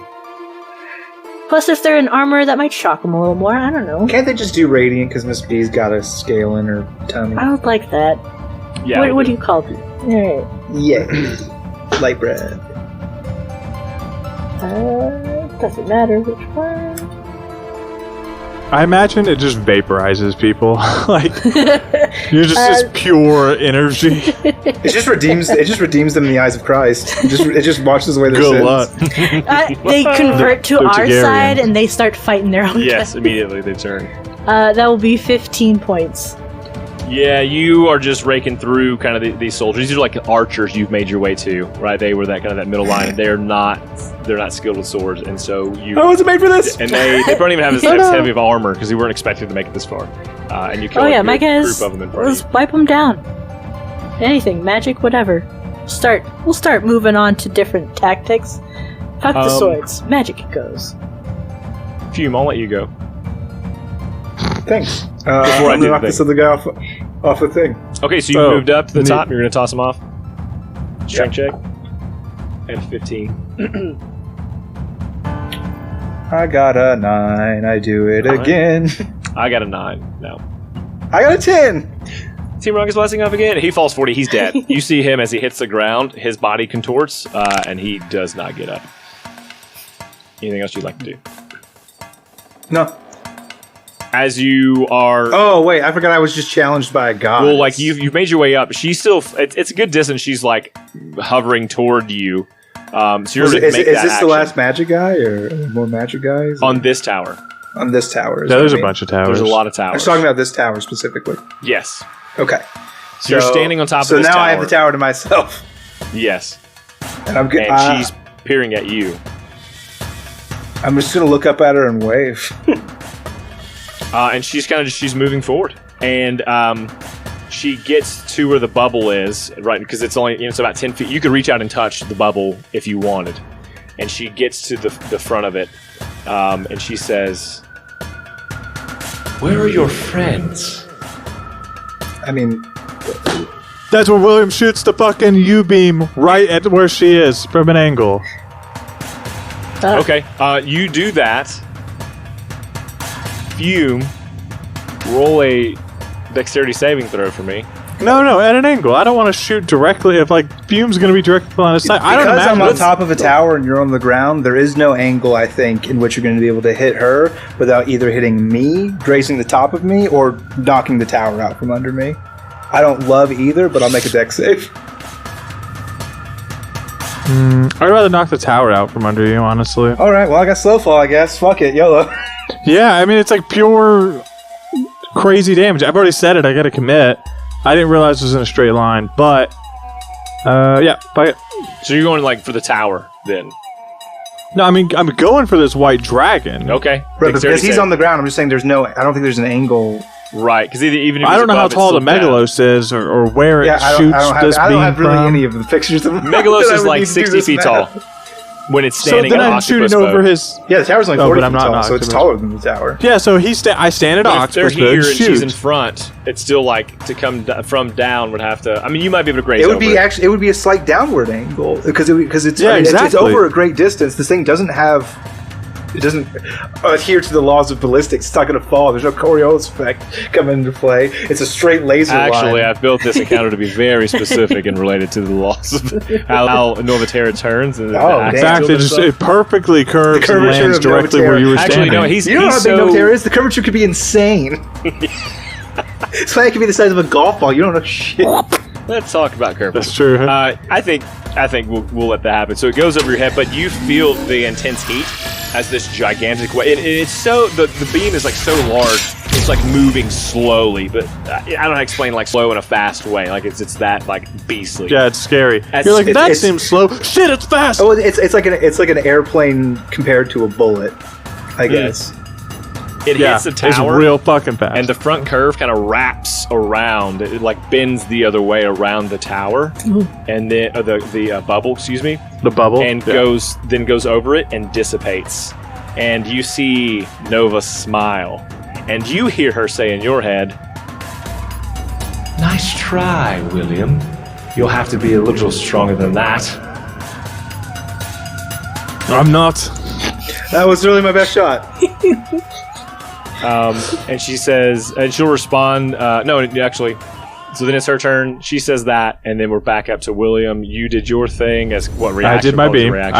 I knew I was next in line. That's why I interrupted her. And all right, we'll go to Beatrice. Beatrice, what you see now is lots of more soldiers reinforcing. They're coming from the other side of the bubble, seeing no one has been on that side.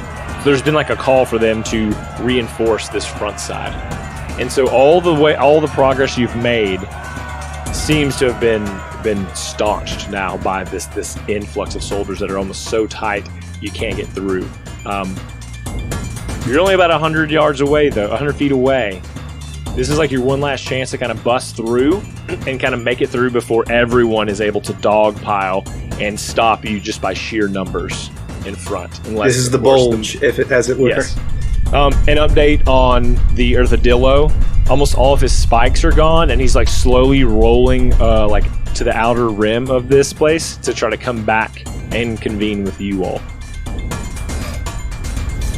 So, I mean, if this is our last ditch effort, we gotta try. That's all we've got at this point. We came in knowing full well that this is probably a suicide mission. Let's do it, baby. All right. Roll a 20 for me. No guts, no glory.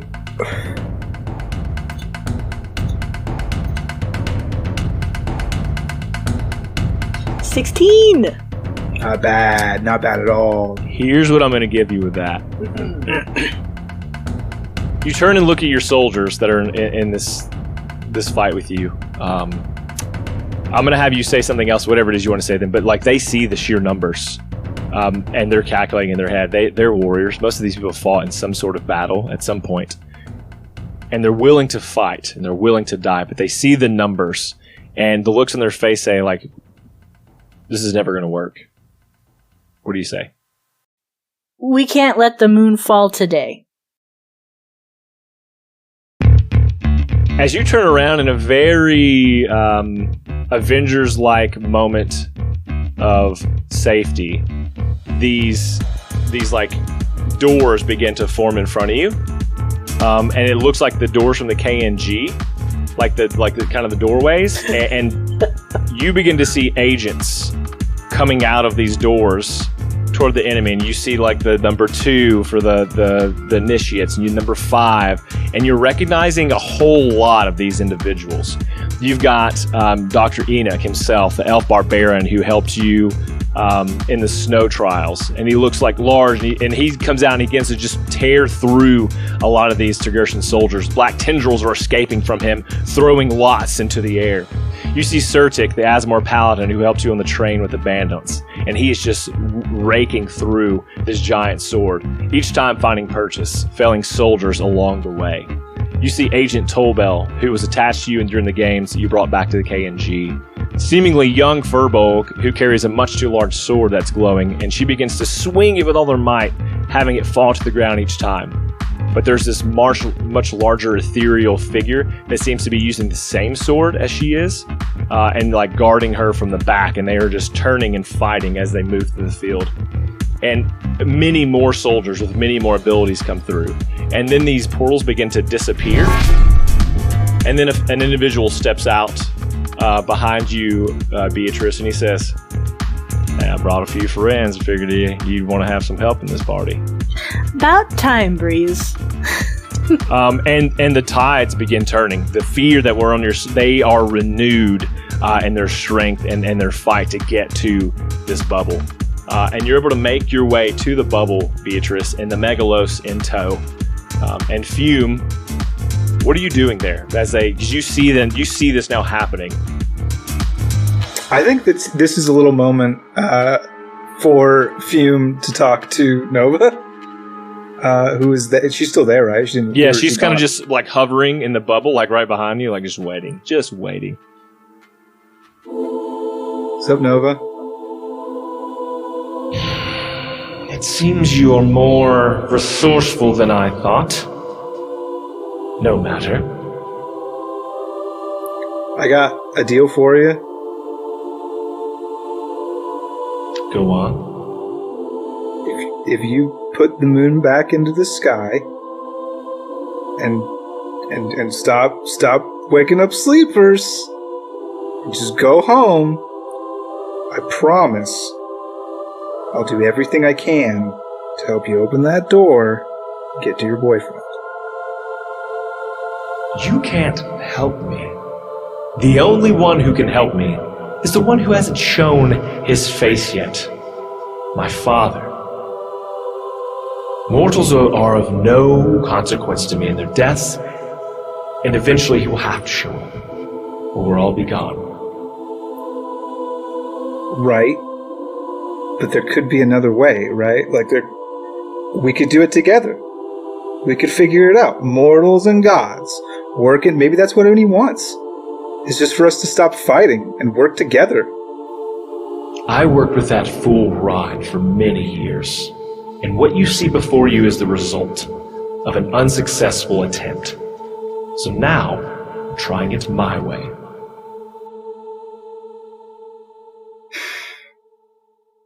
Okay. Boy, is there going to be egg on her face when she realizes I can open doors. I was trying to be cool about it. Just thought maybe like we could all just. She says, I just need your friend, Beatrice, to come to me. Well, if you need Bee's help, she'd help you if I asked her. I'm saying we could be a team. I'll see you in the catacombs. We got to put the moon back in the sky and stop all the war stuff. That's kind of part of the deal. We'll be friends, but you got to act like a friend to get a friend. That is what we will handle. I will decide. Meet me the 3rd floor of the catacombs. Basement floor. Okay. That's where it will be decided. But if you don't be cool about it, I can't get them to not bring their swords and stuff. They're going to be real mad at you. And she just shakes her head at you and then turns and like flies away down toward what you see is like the like a grand entrance into this castle. Well, diplomacy's failed. You can't say I didn't try. Roll persuasion. She's like, you know what? You're right. I see the evil that I've caused. I just thought, like, man, I can promise I'll help you. That's what I got. Well.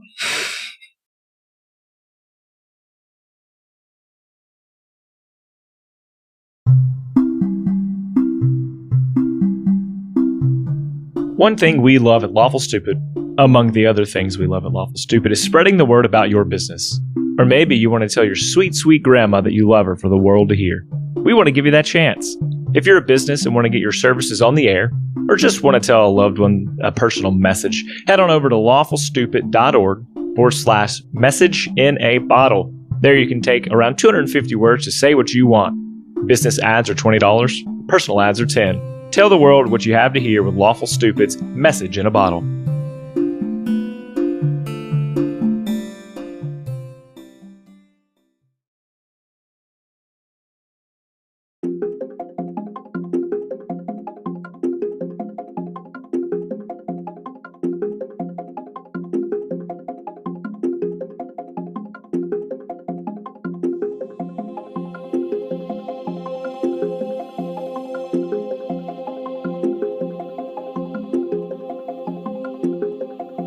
So all these figures have bust through. Beam sees that.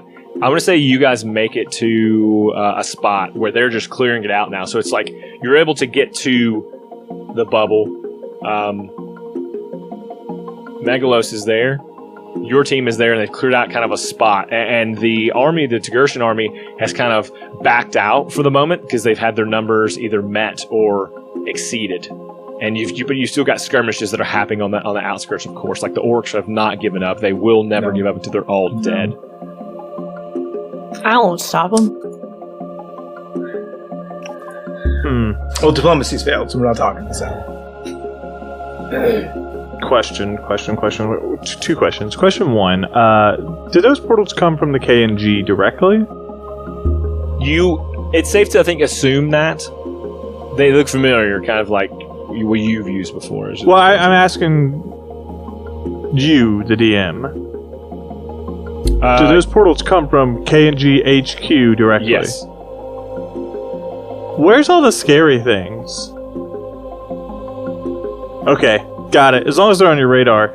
Number two, I have an ultimate ability in this thing. Do I know what it does? Nope. Okay, great. And can I roll a perception check or try and determine how to turn off this bubble? Gosh. Because we already did a perception check earlier. We couldn't figure it out. We've carved through a path to the wall, and it didn't turn off. Well, what are you guys doing? I guess so. You're wanting to look at it. How are you guys interacting with it? Is a question I have. Well, my laser didn't phase it. Right. So I can't brute force it. Did it go through it, or did it like kind of reflect off of it? Reflect it off. Okay, so brute force isn't going to work. And Fuma's right there ish. We just got an invitation. I go, okay. Well, we'll meet you. So just open the door, please. does the door open? No, so you're still up. I imagine Fume is up 40 feet. He's looking down now at Beatrice, who has just come up. Is injured, has like an injury on her right or left shoulder from that spider thing, but is fairly intact. Looking up at Fume. I shadow step down to the ground and in one fluid, it's 60 feet straight down. So I just shadow step. I'm just next to. I shadow step into Miss B's shadow, and I'm just like putting a bandage on her shoulder. I'm like, okay, so like. She's gonna give him a one-arm hug while he's doing this for a second. Oh, hey, what's up? Yeah, so Nova's in there, and she invited us to come talk, but she doesn't seem very receptive. I don't think she really wants to talk. I think she just wants to kill us. Well, if it's a fight she's aiming for, then it's a fight she'll get. Yeah. But she invited us in, but then didn't open the door! I'd like I to walk over to the dome and knock Shave in a haircut. I'll walk with him, too. Fume, you do that, and as you do that, you notice that, like, ripples happen, but nothing opens. So, like, every time you make a knock, it makes that ripple and fans out with the rest of the bubble, but it does not create an opening for you. I follow right behind him and watch. Yeah, and that's what you see. Same thing, it kind of ripples open, but it doesn't open up for him. I'd like... Well, when I find myself in times of trouble... I investigate the bubble. How do you investigate? I will touch it and see what happens.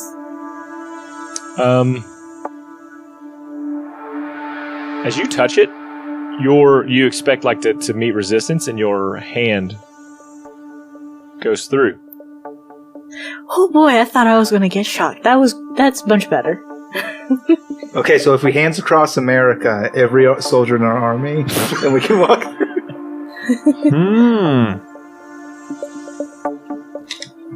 Probably just us three, huh? It's touching me. That's probably what it is, huh?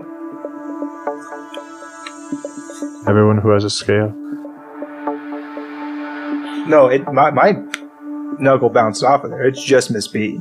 So I'm assuming that if each one of us holds one of her only two available hands, us three will be able to get through the dome, but we'll have to leave our compatriots behind us. Would Beatrice allow every soldier on the battlefield to touch her at the same time and then walk through? Well, I'm thinking if I hold B's hand and then a soldier holds my hand, and that soldier holds another soldier, we could create a chain. Yeah, but then attenuation happens, so somebody walks in and it stops halfway, and they're just stuck in the middle of the bubble. Well, that's rough. Again, I'll be holding Miss B's hand, so I feel relatively safe. So that's not going to happen to me. And if we get a couple more guys through... As long as I'm the first one there. I mean, I'm willing to try. If we get half a guy through, he might be helpful. So, I don't know any of that's happening, or Willem doesn't know any of that's happening.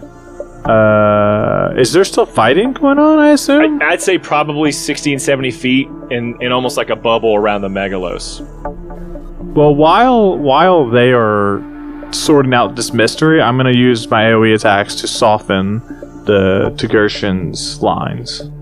Okay, so you're like shooting these like the blades off, having them like almost the fireballs. Oh, fire. Okay, no, not the blades. I can't control those. Okay, the so fireball is your that's single just gonna target murder attack, and the big moving line AoE blade is your AoE, right? Like that's where we're at. That's what I'm. Yes. That's what it has morphed into. Okay. Yes. Yeah. Okay. You're popping those shots out. And they're doing great damage. I mean, like you're aiming at the ground, so it's very hard to miss anything unless you just shoot way over. But there's so many soldiers. Correct. It's something just about every time. Yes. That's the plan. Soften the troops. Not hitting front lines, just right behind the front lines. Yes. All right. So Beatrice, Fume, you have gone in. No, want to go in for Will. I'm going to try and wave him down, like Will! I left my CD in there. Don't go without. I pop over brain. To I pop over to Mrs. B because I see her first. Oh, hey, you need something? Do you want to go in with us? Yeah, okay. I'll be right there. You can probably bring Ashley, you and her, like one person. I don't think the team is going to allow that. That's fair. All right. Hey, Ashley, can you move this thing without me? Yeah, that's a confirmed. But the question is, can you shoot this thing without me? I can do one or the other. but not both. Okay, great. Turret mode. I'm gonna go inside and they need me, but you fuck everything up, okay? Hey, but be real careful with that laser. Just woof. Also, I don't know what the ultimate is. Sounds really cool, but just if you use that, tell me about it later, or save it for the god. I'm not really sure. I trust you. And then I'm gonna run and jump out of this wherever the opening is. It's 60 foot high, but I can slow my descent. And you're able to coolly. Oh, I'm not sliding down one of these tentacles. Absolutely not. Right. I'm jumping off of this. It's actually the wrong side, and you get stuck in its suckers as you attempt to slide down. It's as you're just falling. I don't know. Fuck that. I'm not doing that. Pass. You actually die. I'm jumping off. Idiot. It's better than sliding down the tentacle. I don't like it. I love it. I'm also immune to fire damage. Let's go. Alright. I land next to them. Yeah, sure. What are we doing Breeze is here? there too. He's able to keep up. And he's Did you guys find a way through? You guys going in or? Breeze, you're coming? Great. Yeah, I think that's the only move we have. Okay, time to hold hands. Let's go. She's just gonna grab both Wills and Phew. William doesn't question it. I mean, the train. We do this a lot for some reason. A lot in this campaign. There's a reason why we don't William do it. takes Breeze's hand, I guess. Comfortable holding your character's hands. Maybe campaign 4 will be my redemption. No. And you're able to go through that bubble. How does it feel? What's it look like on the other side? It feels like swimming in jelly, but not getting wet. Gross. How cold is the jelly? It's pretty cold. I mean, it's as cold as it is, just fresh out of the fridge. Temperature. Oh, just room temperature. Yeah. What it is outside. It's so it's still cold. It's pretty cold. You step in though, and you notice it's much warmer in here. Greenhouse effect has kind of taken over, and it's hot, much warmer. It's on a cold day, but in the sun it feels good. And that's what's happening here. Kind of like I said, the clouds have parted, and there's no clouds in the sky. Sun is in there. It's like a little terrarium. And the building is immaculate. It's finer than any castle or arrangement or artistical design you've ever seen on a building. And it looks fancy. I grew up in churches, Devin. I've seen a lot of art. It's Gothic meets. I don't know, but it's really fancy. You guys just imagine it, if you will. It sparkles Gothic and meets shines. anti-Gothic. Beautiful. But there's an obvious entrance to this place. Anybody visiting here would head here first, seeking to get in. And there's these giant golden doors that are there. And you are able to open it and walk in. There's no dust on anything as you walk in. Everything seems very neat and clean. No one here has skin. Yeah, it's all the monsters. Deductions. Yeah, and then so you make your way down. Downtown. She told you need to meet her 3 floors down.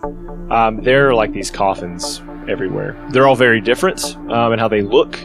It's obvious that people from different parts of the world brought their kin here when they were affected by the Dragon's Curse 600 years ago. And so they all have names kind of at the foot as they point out into to the aisle that you're walking down or the hallways you walk down. Basically everything is just coffins lining everything. They're much larger kind of statues sometimes that people have put their loved ones in and paid more for, mausoleum type things. Mm-hmm. And again, those have the names across the archway that you might walk into. Creepy. Yeah. You find the stairs, and you're able to make your way down to the 3rd, I guess? Or do you want to... I mean, I'm not stopping to explore. I'm not looking for loot. No. If you guys actually explored the 2nd floor down, you would have found a sword that's super effective against Nova. The flaming tongue. It's called the Nova, the No-Nova sword. No, the No-Nova. Fume. Yo. As you hit your foot hits the floor of the bottom floor. It's the pavement there. Yeah. you get this racking pain in your head, and you begin to hear these voices calling out to you using both names. You can bring us back. You can save us. Don't find us. You can bring us. Don't find us. Keep us here anymore. We're still here. Please, help us. He's here. He's here. Yes, he is here. We can't do it without him. He's come to save us. He will. Help us. Help us. Help us. Don't supply me. You help us. Don't keep us. You can save us. We are here. Come find us. You can bring us back. Don't keep us here anymore. This goes on for a few minutes. Will B, how do you react to it? He's grabbing his head. He's almost like falling on the floor in pain. I pop into his head. You, it's like for you, someone taking their nails and running against a blackboard at the same time, a loud horn being blown, at the same time the sound of like a watermelon hitting pavement, like that gross sound, just So glass it's a bunch breaking. of like white. It's a bunch of like white noise. But way worse because I can sleep to white noise. It's what I see when I close my eyes. It so hurts you to be there. I break out. Yeah, I break out. Oh shit!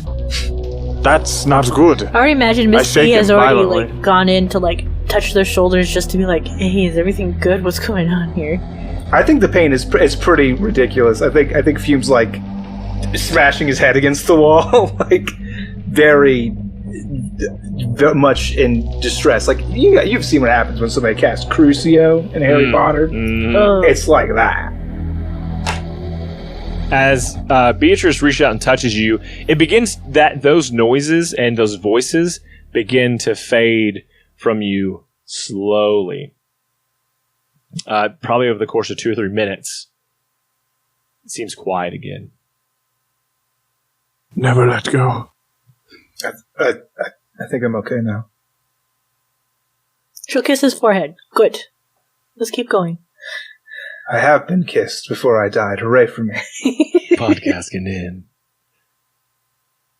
You weave your way through a series of chambers, other rooms, finding somewhere like now these caskets are stacked, almost as like they were kind of thrown into a place now at some point.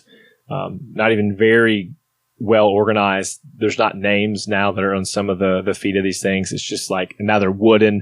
They're not as ornate as they have been as you've made your way. You know, presumably higher you go, they're fancy as well. It's just so many people that were put into to sleep by the Dragon's Curse. And you all hear the whirring sound. It almost kind of reminds you of the tree, like every time that when you went to Dr. Ryan's kind of his area, like that field, he had that giant tree in. Mm-hmm. When the light would come up the tree bark and out the branches, it was like that, whoa. But it's that sound over and over again, pretty fast, every second or two. But you're hearing it, and you see this light pouring from the corners of a door in front of you, this square door. It's a solid black door with a black handle. There's no engravings or anything; it's just a flat door. But you see this light pulsing around the corners of it. I guess it's time to open the door. You guys ready for what we're going to find on the other side? A dead motherfucker? Yeah. Seems about right. Okay. I don't have a plan. It should be noted. There's probably a goddess on the other side of the door, and she does want us dead, and we do not have a move. So we should just all know that going in. I have a move. Okay. Cool. I'm good. That gives me a lot of comfort, frankly, because I thought nobody had a plan. But knowing that Will, the very smart and charismatic leader, has a plan, I feel very cool. Let's go. Nobody said anything but a plan. Presses the door. You gotta move. Move is a plan. You plan to use the move. That's true. That's true. If the puzzle has taught us anything, that's correct. Who goes in first? Who's going in first? I'll go in first. Okay. Yeah, I was say if you don't, I said it, so I'll do it. Whatever. Sounds good to me. Okay. So you walk in, and this is like a 3-tiered kind of area.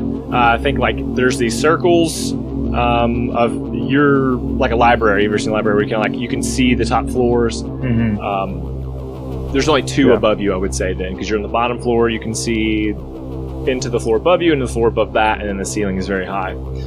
As you walk in, this area is like a library. There's just around you is littered in books. But at the bottom, in the center of the floor, kind of put in a circular fashion, are like 4 other coffins that seem to be very, extremely well ornamented and decorated and preserved. Hovering between the second and third floor is this giant white orb, and that is where the light is coming from, and that is where the sound is coming from. And every few seconds, you see some other lights that come in from different parts in this room, and they go into this orb.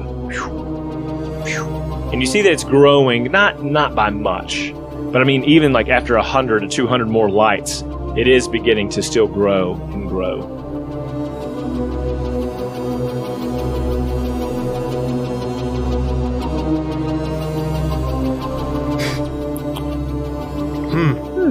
Do we see Nova anywhere? Not yet. I don't know if you have any initial reactions or anything, or... I mean, it's just like a big library, right? Mm-hmm. 3 levels and the big hole in the middle. Mm-hmm. And an orb sucking up souls. Oh, and an orb sucking up souls. I guess I missed that part. Fuck, Yeah. what? Oh, so if you walk in, you're kind of just staring, gawking at this thing. I listened to Devin. I thought I listened to every word he said. I said it back like with confidence. Like, this is what he said. It's a library. There's 3 tiers. A big hole in the middle. You can see the upper levels. There's only 2 above us, so we're on the ground floor. Like, I thought I knew. I did not hear anything about a soul-sucking orb. That will affect the end game and how you move forward. Nova steps over the balcony of the third one and says, Beatrice, I'm so glad that you made it. You see, my father intends still to not show up, I guess, but you, from the moment I saw you in Angel's Cove, knew that you could be the answer to all of my problems. That's kind of a lot, if you think about it. Did you set up a tea party or She doesn't even something? know you. Unfortunately, there will be no tea party. Ah, darn. This could have been such a great bonding experience. Yes, but see, you have the opportunity of a lifetime, quite literally. The giant orb you see in front of you holds the lives of, well, all of the sleepers for all time. I don't know what created the magic, but when we found out that the souls reside in some other extraplanar place, that we could harness that activity, that power, it opened up a whole new scheme for us. The only thing it can't do is open up a door. A door to who knows where. And my father is still absent. But you know what ability you have, correct? I can open doors. what? And she seems confused by that. Roll persuasion. I mean, she can open doors. I've seen her do it. I opened this one. Same. I've done it before, too. I just opened that one. Yeah. Some of them slide, some of them push, some of them pull it Yeah. hard. Yeah, 23. She says, You can open up the magical doors. I'm not sure about that. You were just talking about doors, so was Don't the one behind us? I can try and do that. Play with me. This is not the time, especially if you're bent on saving this quite literally godforsaken world. Will opened a magic door and let Riz out of his tower. Will raises his hand. I'm pretty sure I can open magic doors. I did it earlier. Like earlier in the week. Roll persuasion. I don't know if it's to believe you, because okay, everybody's. I mean, that's fine. We can roll persuasion. I mean, for Riz sure. is outside of his tower. You can look outside and see he's here, right? I guess we didn't mention him. At all. 18 plus 3 plus 5, 26. She kind of jumps over the railing to the second railing and lands right in front of you. She says, How close to me? she's about 15 Is she? feet It's out. important. She's not right in your face. Oh, okay. Yeah, that's She's not trying to intimidate. She's Bitch. truly, she's You can open the doors. Probably. I opened a magical door that Riz couldn't. Seemed pretty worked up about it. she turned and kind of I freed Riz from his tower. Will approaches her. She doesn't say. She's kind of dumbfounded by what you're saying. I'm gonna get within 2 or 3 feet of her to talk to her.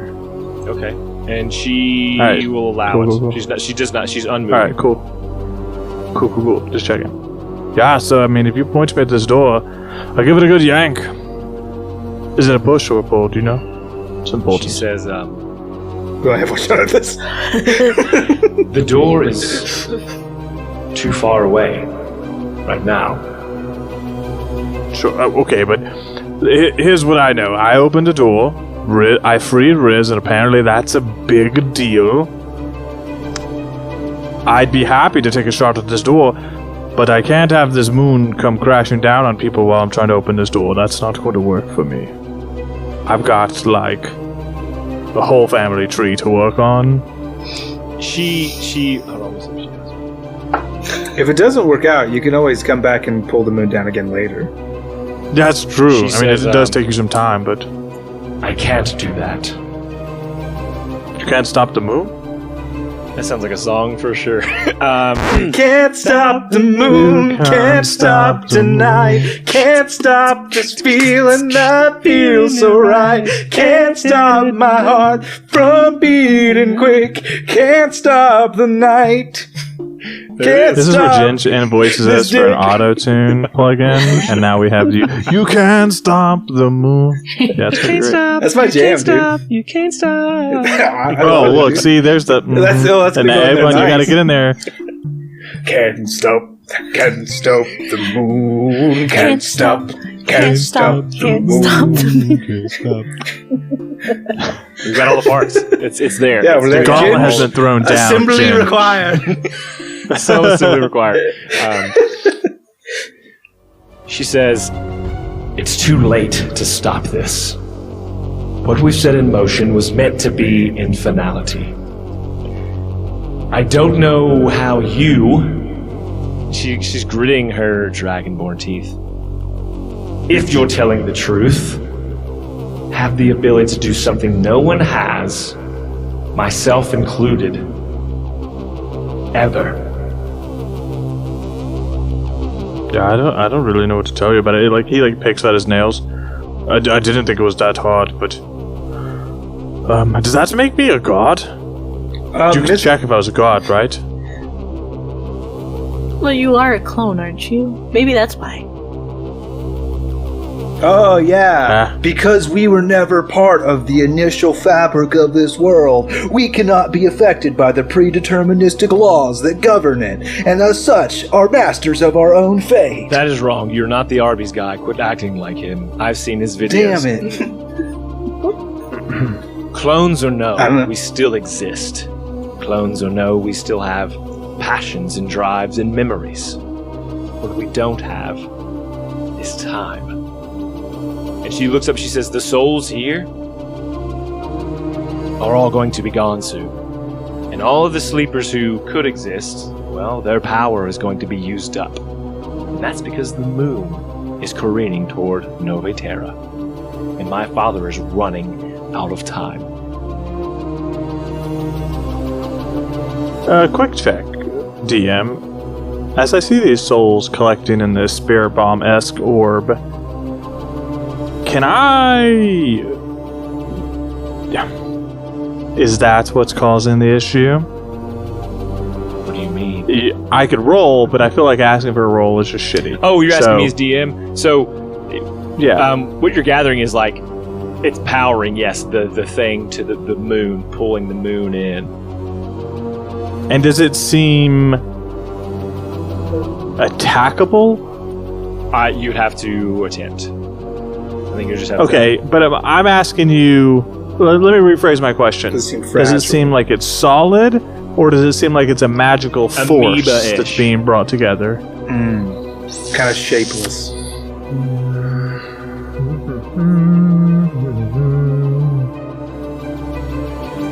Oh. Yes.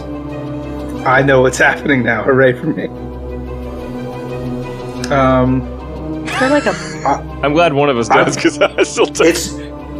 Can you describe the shape for me? Describe the orb-like shape. Well, to me one the more time. shape. I mean, it's kind of orbish, but it is like it's like moving and changing. Oh, and it's growing. almost like a liquid. Just describe the whole thing to me. Just give me a description of the object. Almost like they didn't hear it the first Almost time like you I didn't hear it. described it. It's Sorry, I water wanna know. balloon-esque, but it still has like shiny, like it's a glowing thing, glowing, okay. and these white lights are rushing in from all directions into this thing, and as they continue to do so, the thing continues to grow.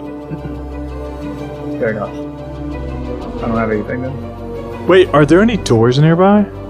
There are, I would say, I think the one you came in, then there are 3 others, like on the wings, like the north, east, and west. Perfect. Perfect. Let me prove my point. I walk to one of those doors, and I'm going to approach that door. You say open it. I'm gonna end this whole show right now. No. I'm going to approach that door, and I'm going to channel all my invoker-esque magic and like in tune with the world and my immortal. I'm gonna put my hand on the doorknob, or is it a handle? What are we doing? It's a handle. It'd be a handle, like a rubber knob. All right, so I take the handle, and I say, "Gid he derfo Kadash," and I open the door to the midnight meadow. And you do. As you do, however, you are sucked in, and that door shuts. And William, Okay, that's problematic. you're standing on the plane. You're in the plane, and all of these souls are like calling out to you as well. Like, William, help us! But they're standing still. They're not like advancing on you. They're just like standing still.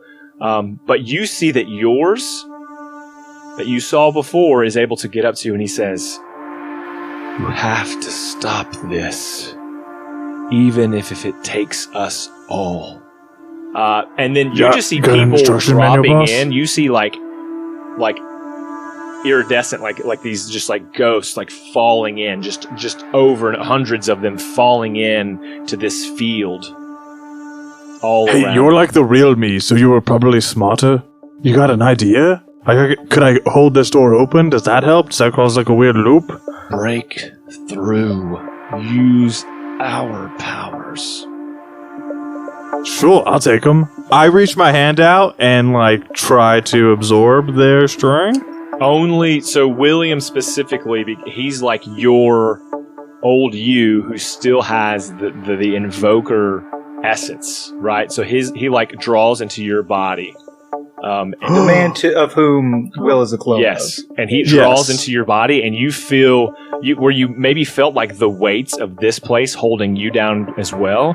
It's like those shackles are broken of that weight, and you feel like at your fingertips, fire begins to like erupt from your fingertips. All right. Quick battery check. Can I bring more? Can I absorb more? Yeah, well, I mean, as you begin to, you're like powering up now. Yes, not from No, other am I people. absorbing the other souls? No, Okay, cool. it's just- Fine. it's just- I turn to the door. Yep. I open the door. Do I see the The door library does where I not. was? You try to open it, and it does not open. Just normally, no. Oh, that's not good. I'm stuck here. Did you just have to say the magic words again? Or say it backwards. I can't pronounce it back. I can barely pronounce it forward, Mrs. B. Get heed therefore, Kadash. And I try to open the door. No, but here's what I'm gonna tell you. What happens is you suddenly have like in your body this like fire's building up, and you know that you're not gonna be able to control it. It's got to escape somewhere. Can I? What do you do? Okay, so I've got options. I got one option that's not necessarily the best option. Can I like focus power into my hand, or almost like a blade form, and try to cut like a door into the very fabric of reality? Cut through reality? Yes. Oh, great! So how do you do that? Like it's building up. It's like, and you're focusing. I mean, I'm building it like into a blade on my arm. Your arm, and then I'm just going to giant cut fire blade, and you like an arc, a giant arc door. I'm even walking. I'm not standing still. I'm going to make a big door. Okay. Yes, you slice and then I'm going to cut the bottom, and I'm going to kick it in. You kick that, and like the door that, like this just thing you've cut into existence was solid and begins to peel back. Almost like if you've ever seen someone do surgery on an eye, it falls away like a tin flap. Every day. And it's Weird through breath. this is just like a blinding light, and you step out, and suddenly the souls that have been coming in begin to come in through this way. And they're hitting you as you're trying to step out of this bubble, and you realize now that you're inside of that light that's in the library above your friends, like between the second and third floor. You are now stepping out of it. Beatrice and Fium, you see that. Repaint that picture, because my head's all fucked up. I cut a hole in the orb. I was inside the orb. Yes. Okay, now the souls are pouring out of the orb. Some of them are crawling out, and more of them are they're like dropping in and then trying to crawl out. At this same time, as they try to reach out, they can't like get through, but they're all piling up at this door, and they're saying, "Help us! Release us!" Fume, your head begins to almost explode once again. And at this time, Nova has become infuriated. And she says, "No one is leaving this place." And so she walks over to like this pedestal, and there's like a screen that appears, and she hits a few buttons, and the whole place begins to like erupt. Just around like the tops of the coffins begin to like blow off, and like the bodies inside begin to like come out and like be like cut away. Like they're just being torn apart. You see the light leaving their eyes. What will see is as like he hears this, he hears like the screams inside of this place of like the souls like dissipating. So like the ones that are reaching out, they are like dying, and then their hands like disappear, and they are like gone.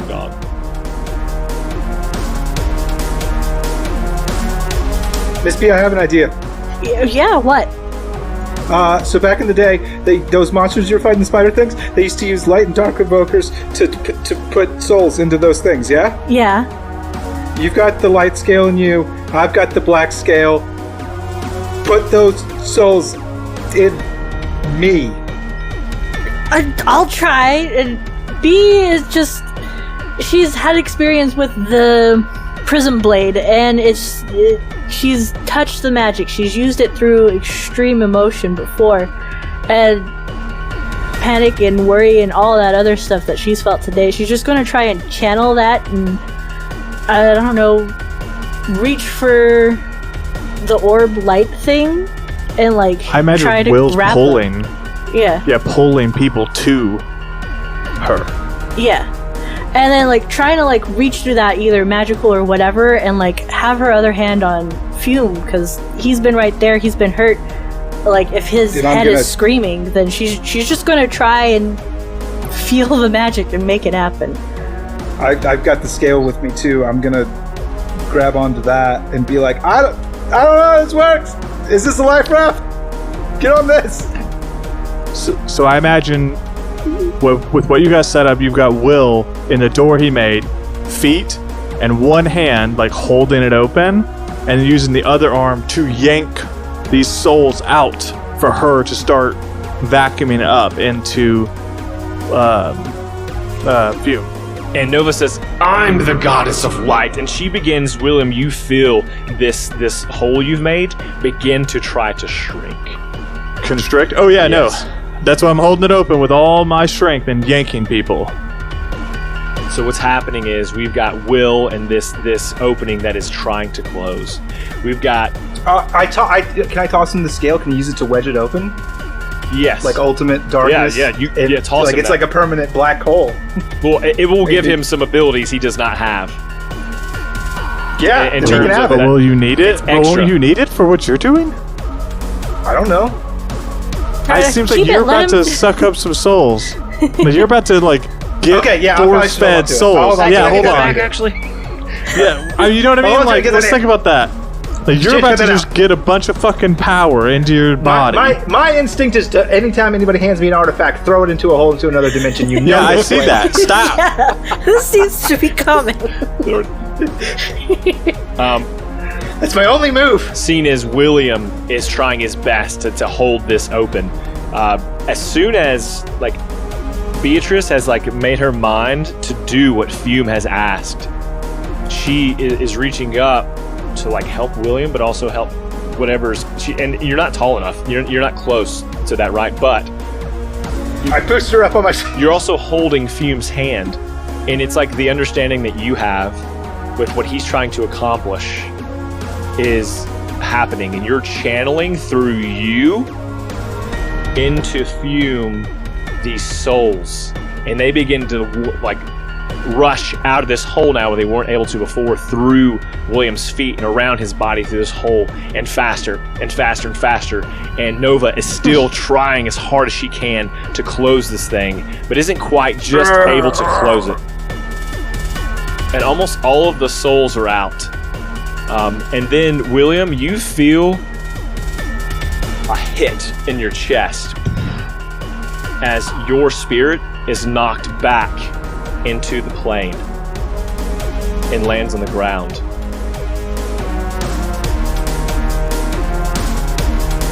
B, you feel the spirit stop channeling through you.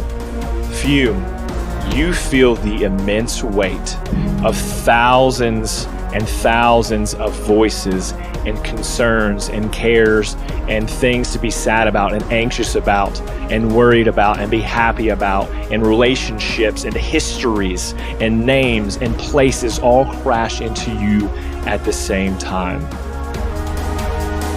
And you black out. I need to hold his face.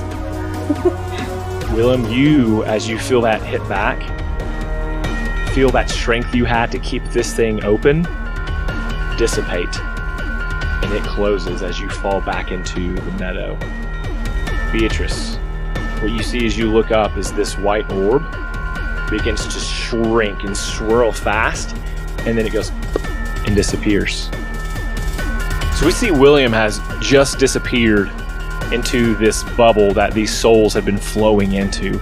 But all the souls that were held in the bubble have now been transferred into Fume's body, being channeled by you, Beatrice. Mm-hmm. And the souls are being channeled through you. Can you roll for me a wisdom save? Because all those souls and all that magic, it's got to be taxing, so I'm going to roll something for that. Yeah, sure.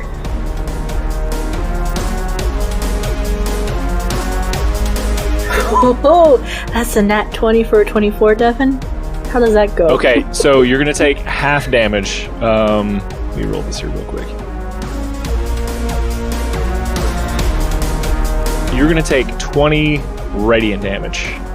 Jeez, you roll a 40? Really highs, yeah.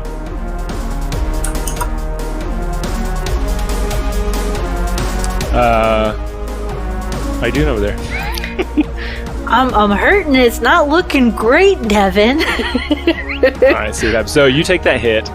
As that's happening, Nova begins to like explode into a rage because her plan is being ruined.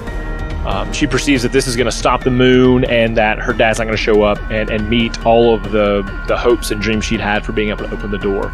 And she activates this contraption on the wall that starts the building to begin rumbling everywhere. And explosions can be heard all around. Here, way up, outside, everywhere, explosions. And Nova, as she advances towards you, says, "You will not take this from me." And she walks over to you, Beatrice, who's channeling the last of those souls into Fume, who promptly has, passed out. You're exhausted, breathing heavily, and you're staring at an unconscious Fume. I need you to roll a d20, a dex saving throw for me. Oh. This is where you're gonna try and murder me. Actually, my bad. She's attacking you. Oh. Does a 19 hit? Yeah, it does. All right. Kind of you've been attacked, or you've had this power sapped from you, staring at Fume kind of out of it, and you're snapped back to reality as the sharp pain of a knife enters your stomach. And we begin to see that like these dark, wispy willows come off of this blade and kind of swirl around this wound where it has penetrated into your stomach. Oh boy. Let me roll some damage here. Yeah, I bet it's gonna hurt. She's a goddess. Okay. It is 15 necrotic damage.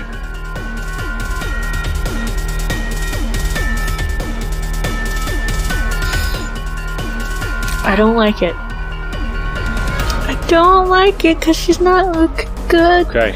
So you're grabbing at the wound. Yeah, she's grabbing at the wound, and Devin, she's downed. Okay. You grab at the wound. Blood is coming from it. At the same time, the books on the shelves in this large library, they're floating around. They're coming off the shelves. They're not falling. They're kind of hanging spot, beginning to move. And they're moving and swirling faster and faster each second. Beatrice turns to, you look at Nova, and you see that she has this like maniacal smirk on her face. She looks down at you, and she says, "How does it feel to get so far and still lose again?" Imagine Bee's like trying to hold her wound and all her pieces together, but it's not good. And I think she's trying to like mumble words out, and like there's anger on her face that she's so much trying, but she's gonna fall to her knees. Yeah, you do. As you hit your knees, the books are spinning faster.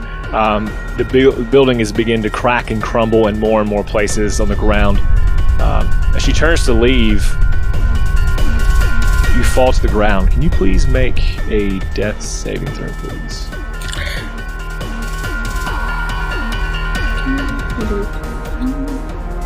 Well, this is where we end the campaign, where we're all dead. No, you know you have plot armor. We'll see what happens. That's a 4, just so you know. Okay, go ahead and mark a fail. Beatrice, your vision goes dark. And you open your eyes, and you're standing in a vast, open, dark expanse. Nothing is visible in any direction. You can hear, just faintly, the sound of children being captured in your periphery. But from which direction, you're not sure.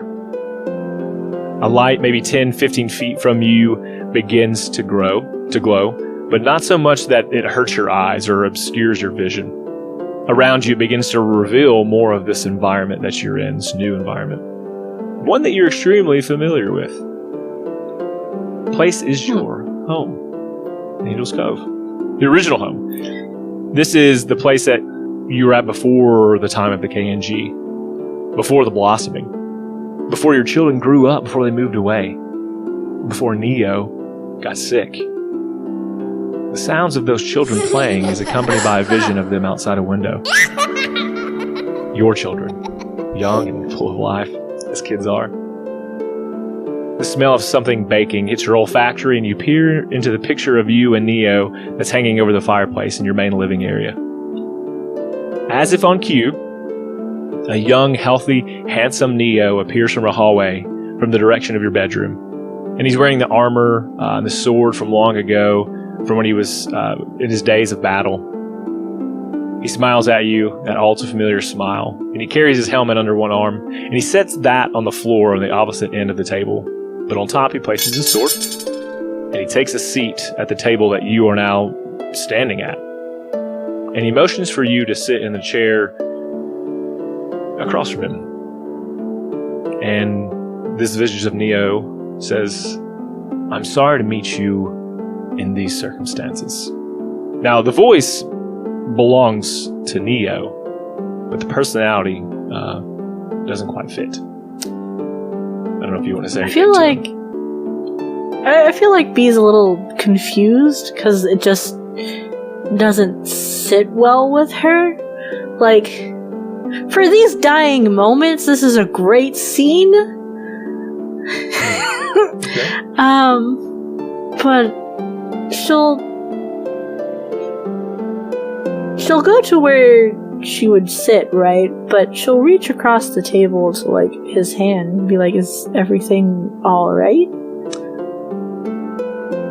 And he says, "The world is lost. Has been for some time. Perhaps you've figured out by now that you're very special, Beatrice." And because he says Beatrice, it's more you realize, like, this isn't Neo. Like, again, the visage is. But he doesn't call you Beatrice. "I am Uni, father of this world. And my spirit has been residing in you for some time. About as long as the world's been in chaos, a few 600 years. Now, I'm sure you have lots of questions," he starts to say, because he sees you starting to begin to ask those questions. "But let me tell you a story. Perhaps then you'll have some of these questions answered. And for the ones that remain, I think that we'll have some time." So this Neo stands and he reaches for your hand. She's gonna take her hand away and be like, "You've come before me as Sanjay. Before, could we do that again? This is, you pretending to be my husband is much stranger than That is fair, absolutely. And then you see him change into the visage of your father that you've seen from before when you were in the tower of where Riz's tower is. And again, his hand still holding out, and he kind of motions again for you to take his hand. She'll take it this time. I get that I'm dying, but in a very Christmas Carol way, there's this shimmering wall of light that kind of opens up in front of you, like a doorway for you to step through. Mm-hmm. And as you do, you walk into a cavern that has been fashioned into sort of a research facility. It's a large cavernous area. It's been hollowed out under a mountain. You can tell by the very size of this place. It's huge.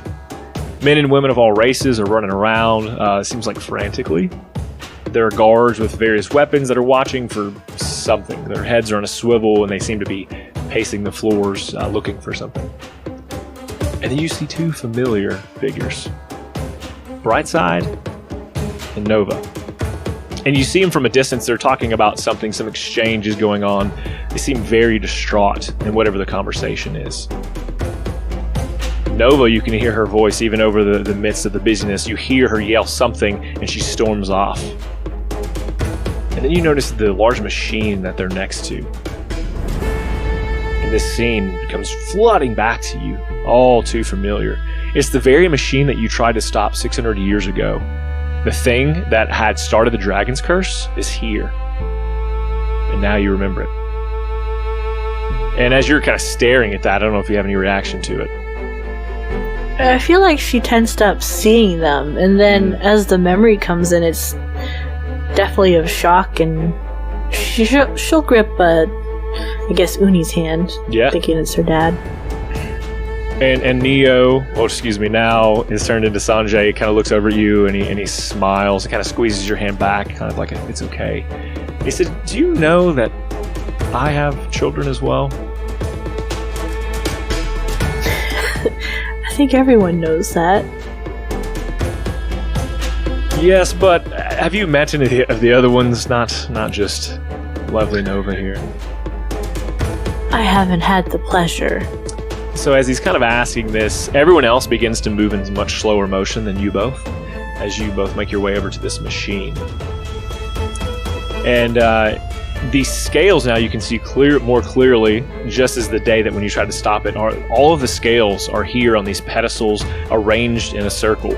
And there is in the middle of these pedestals that hold the scales a larger device that seems to have some sort of like antenna that comes from the top and kind of angles toward each one of the scales. And he walks you around these. And as he walks by each one, he kind of gives you kind of a little bit of snippet about them, right? So you walk by the black scale. He says, "Kinos, my youngest and my most mischievous, but also the most loyal.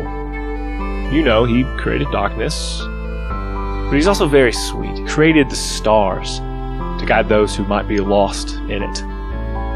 He's very caring." You continue to walk, and you go by the silver scale. Chinook, probably the most difficult to deal with, very flighty in nature, often leaving for hundreds of years without telling me at all where she was going. Happily, she created the wind, and it helped her to move away swiftly, but she would always come back just as quick. It takes you by the red scale. Festus. Passionate is a misunderstanding and an understatement to say the least. There isn't anything that he couldn't do.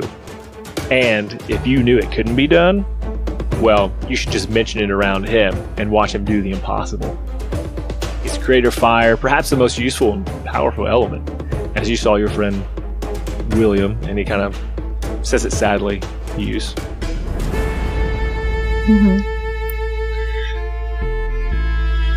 It was quite a talent for William. I'm glad he got it. Not many would be able to handle it as he did. As you walk by the bronze scale, he nods and says, "Talam." She shared most of my ideals of equality, I would say. She was the rock of the siblings. She hid nothing, was always a source of encouragement, and very dependable. She created the homes for creatures and gave them their senses of defensibility. She cared deeply about all living creatures, not just the ones that she made. As you continue to walk around, it's the blue scale. Pagoma was gentle. She created the water that flows. She could also surprise you when you pushed her too far. Perhaps you've enjoyed a cool day next to a stream while you had a picnic? He asked you that question. Yeah, of course. They're of the pleasant memories I do have. But you might have also seen the mighty destruction caused by raging seas. And I've also seen those. That is my beloved Pagoma. And then he brings you around to what looks like a white scale. And here, my oldest, you're well acquainted with, Nova. She truly is the closest to me, which is no surprise. You see, I created all of my children to have some sort of reflection of me.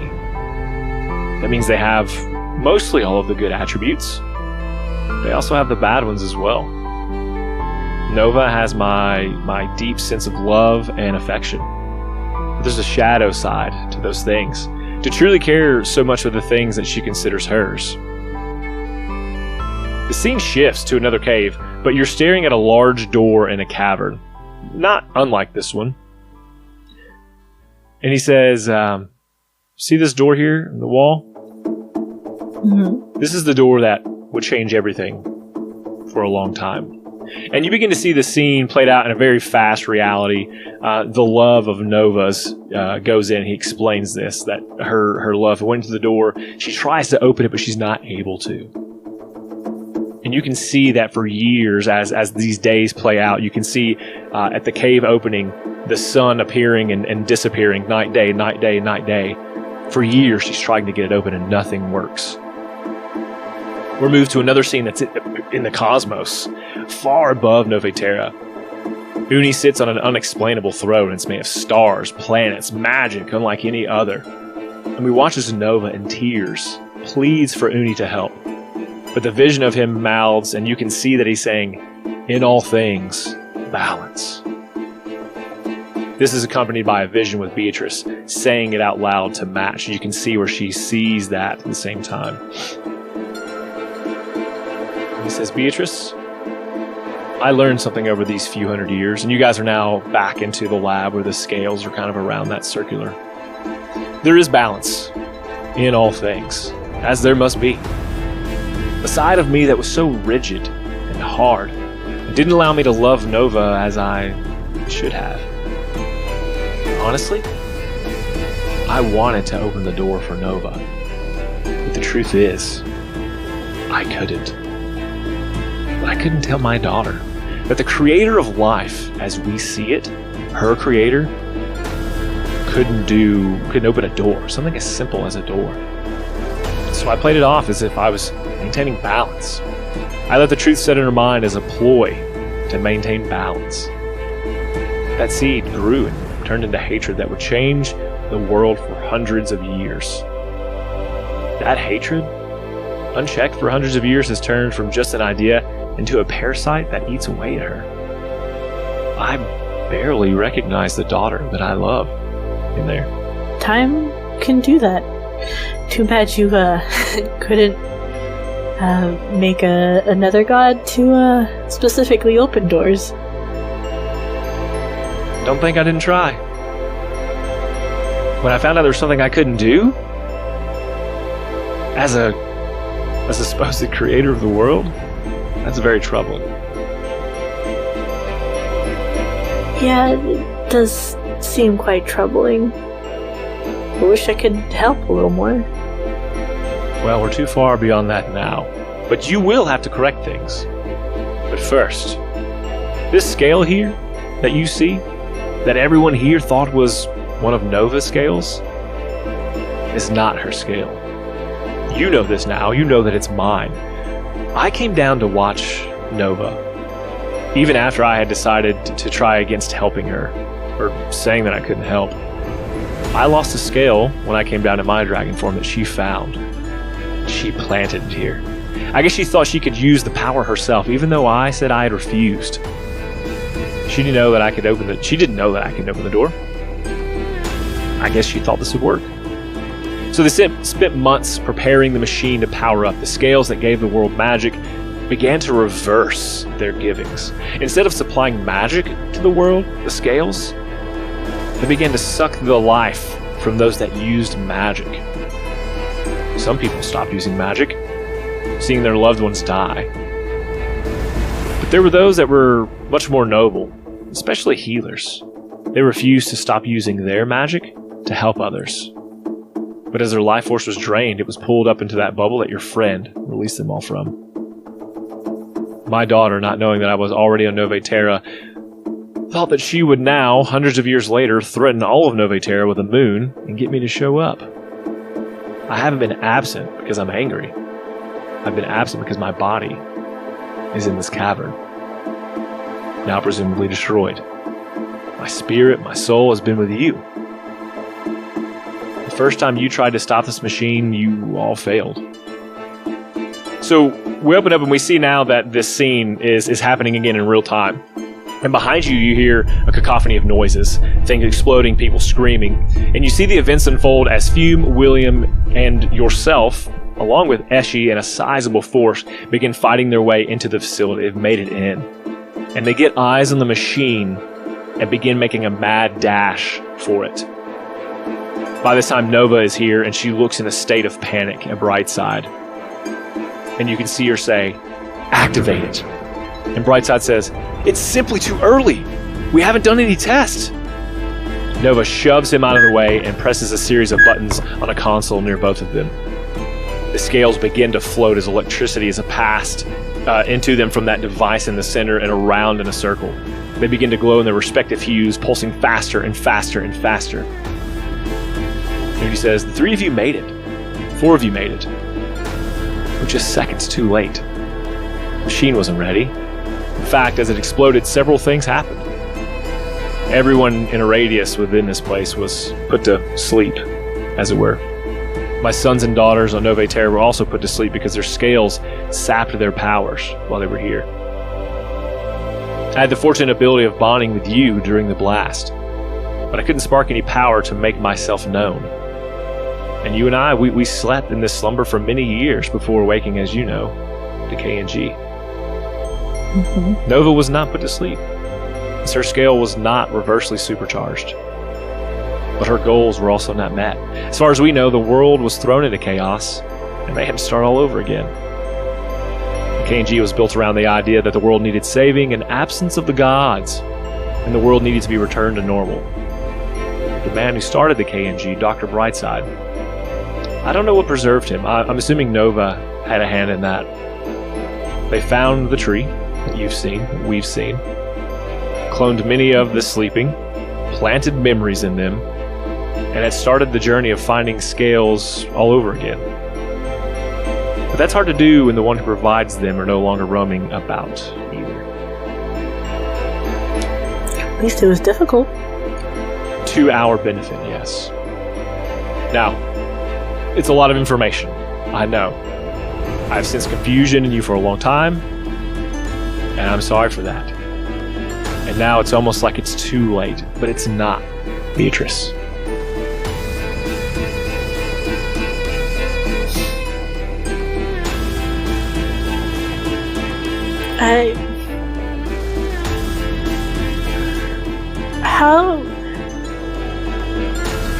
That's a lot to process, but like, how does that all help now? I can feel myself leaving. Of course. I mentioned the darkness in my daughter. Something of a parasite that has eaten away at almost all of her. But there's a small portion of her own goodness that remains. It's her hope. Her hope that in there's an answer to find the love that she's lost. I need you to use that tool that an old friend gave you. You know him as Wachowski. I don't think it's any coincidence that he gave you it. And I think then you almost feel something in your pocket as he's talking. Oh, my button. Yeah. That thing. Yeah, he's a frequent traveler of those doors himself, and there's some conversations that need to be had with him. I'm going to give you my ability. You've got just enough time to get back to when my daughter attacks you. Activate my powers. Embrace her when I couldn't. The hard part? Forgive her. You must forgive her. She won't be able to forgive herself for many years. Help pull what's left of her out.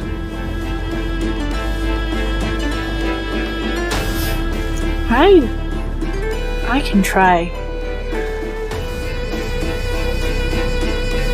It might be difficult, and I can hope it helps. It will help. It will help.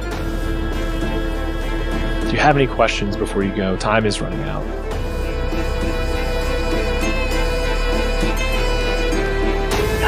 None. None that I think are worth asking at this point. Will you? I suppose. Will you still be here with me if it goes well, or will we just cease to be after? I'll be here, but it may be some time before I'm able to reach out again.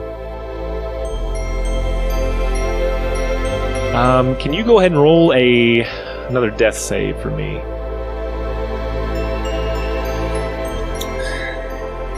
Damn it, will I still be able to do an action? What if I just fail? What if I've seen this cool thing. Okay. Let me just shoot at you, cause Chainsaw and Dwayne do it all the time. Oh, we're definitely gonna do it if they do it, because I'm gonna be one up by those sacks of trash. Well, I just gonna do just a wild idea. Can I use my like last 2 failures to maybe like perform one action? Please and thank you. I'm dying. Might as well use the last of my strength to try and alive myself, to just have one little moment to try and reach for a button. You're saying that no matter what the results are, you'll be able to push the button and just accept whatever happens. Like, if you... Yeah. Okay. Yeah, so, like, last 2 death saves, I go for my pocket, try and push a button. If it doesn't work and I'm dead, then I'm dead. And if it works, then great. I'll try and be a hero. Alright. Because I should be alive at that time. Well, let me do this. Let me roll. This is Lawful Stupid. This is the last episode. Let's just play it.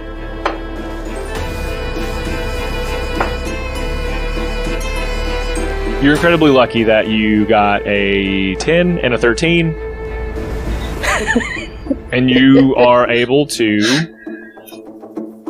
push the button. Oh boy. Good. I have now pushed the button. Do I get to do stuff, or do you have to tell me some more stuff? Can I... Okay, well, first of all, you're going to pull the thing from your pocket. You're going to push the button on top. I think what happens is you begin to see those... Well, first of all, you would see Nova coming back in. To like walking backwards, and everything is reversing, as it were. Like a rewind? Like a little rewind. Must be weird, like, see her own, like, blood-covered hand to, like, see her normal hand return back to that moment. Yeah, and you're too late, and she stabs you again. You waited just a few seconds too late, God and damn it. This is... No, so you see the books flying back on shelves, the crumbling of this building repairing itself, oddly. You even get to the point where the spirits are flowing back in through you. The orb comes back in that William has. It's just the point where it has just expanded, but the door has closed, like kind of that front part that William was in. Mm-hmm. And it all kind of begins, as it's going really quickly, and begins to slow down to the moment where Fume passes out.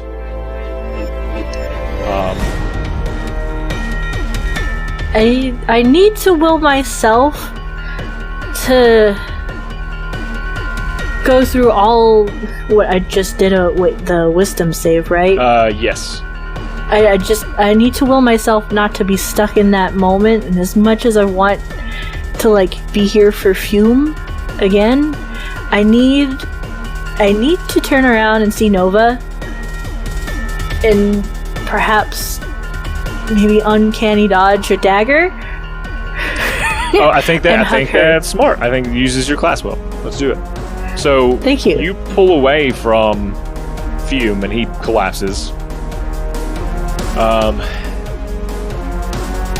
not sure what to make of those, like, the last couple souls. Maybe they're hanging out in you. We'll find out.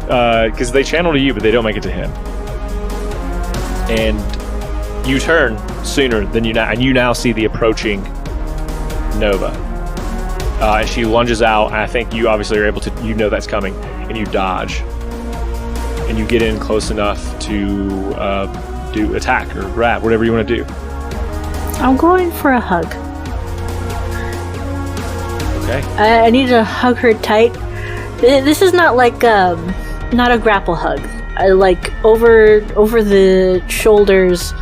Like, I need to love you so hard that you're going to weep by how much love I have in my being. Kind of hug, you know? You do that. You grab, and your hands lock even in behind. And I think you almost feel yourself being forced to say it. We love you. And you hear Uni's kind of out of that as well. And this pulse of like energy pushes out of you, and it's kind of just on you. There's like a stop from Nova. She's like not fighting you for a second. And there's this scream that erupts from her that isn't quite hers. It's more demonic and guttural. And again, you feel compelled to say, "We're sorry. We are sorry. We forgive you."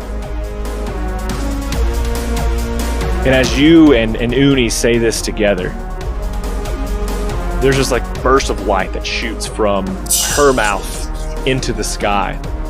And it leaves this gaping hole through several floors, because remember, you're 3 floors below, all the way up, and just destroys everything above. So you've got some particles and debris that begin falling down, not enough to hurt you in any way. The books that are here begin to lift as before swirling and turning as this shadowy tar ichor being begins to like pull itself out of Nova's mouth and grow into the air. And this rainbow light that has been around you begins to flitter from you, just as Beatrice, and wrap you and Nova in this cocoon light, like a protective barrier almost. And this darkness floats up, and her screams continue. This gigantic, now floating darkness sits above you by a couple floors, and it sees Fume lying lifeless. You see like it take a target to him. What do you do?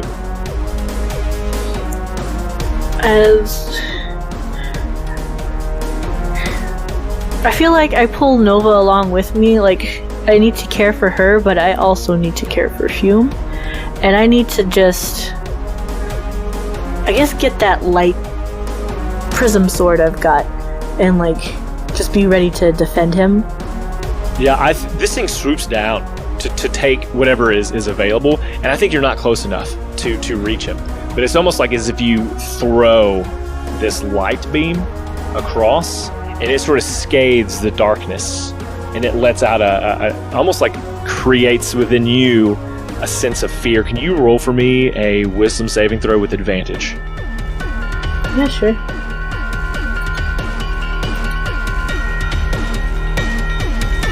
How does a 21 look? It's great, because you sense that it is trying to repel this light around you, and it does not. And as it sits there and blots out the sun that is now beaming down through this hole in this building, you see it disappear up through the center in a way.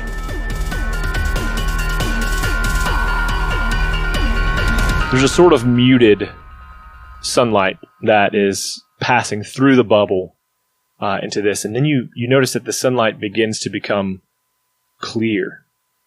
The bubble that you could see above you is now it's gone as far as you can tell above you. Haziness is removed as light now trickles in and hits you both. Your vision begins to blur as that rainbow cocoon begins to fall away, and you see several bodies appear in the hole, repelling down to you. You're tired, physically, mentally exhausted. Before exertion takes you over, you're able to crawl over to Fume, and you place your hand on his chest, and you feel the beating of his heart. And you hear a voice say, "Don't worry, B, we got you. You're safe now." I think she'll find comfort in that, and then just kind of like pull Fume in a little bit closer, and then probably end up closing her eyes, because hot damn is this exhausting. She almost died. Or maybe she is dying. I don't know. Somebody's gonna fix something, I hope. TBD. And that's where I'm kidding, we're not getting the episode. That would have been a great... Okay.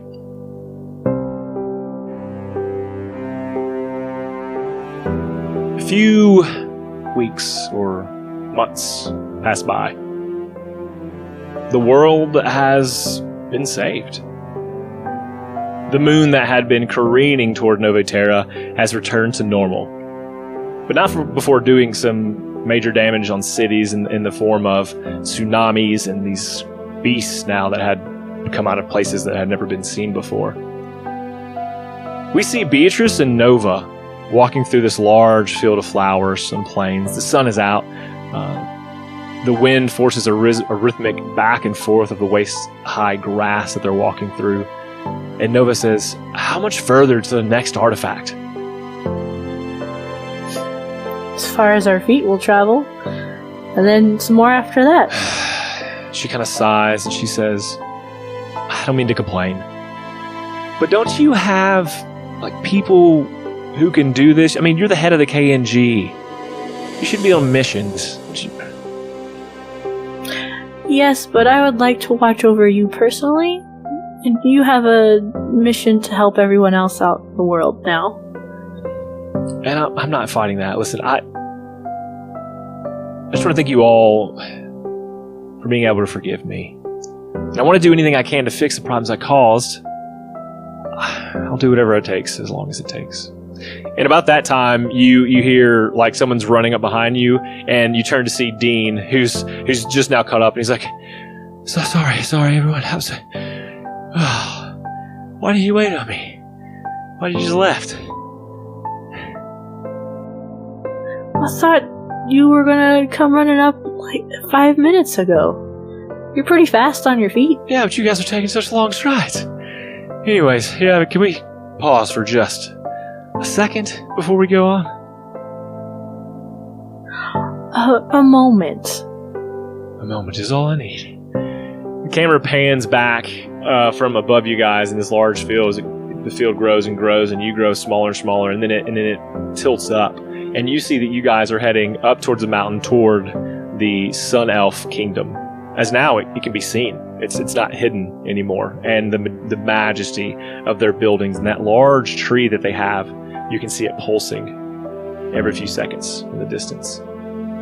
Neat. Scene changes. It's a cold and rainy day. Lightning streaks across the sky as thunder claps sporadically. We hear the pitter-patter of rain incessantly. We see the hint of a fire inside a cave. And as we go into this cave, we smell the scent of something that cooks on a cauldron at the back of this meager hole in the side of a mountain passage. And there's fume, stirring the contents of this cauldron, testing it for satisfaction. He seems displeased, and he throws in a pinch of salt.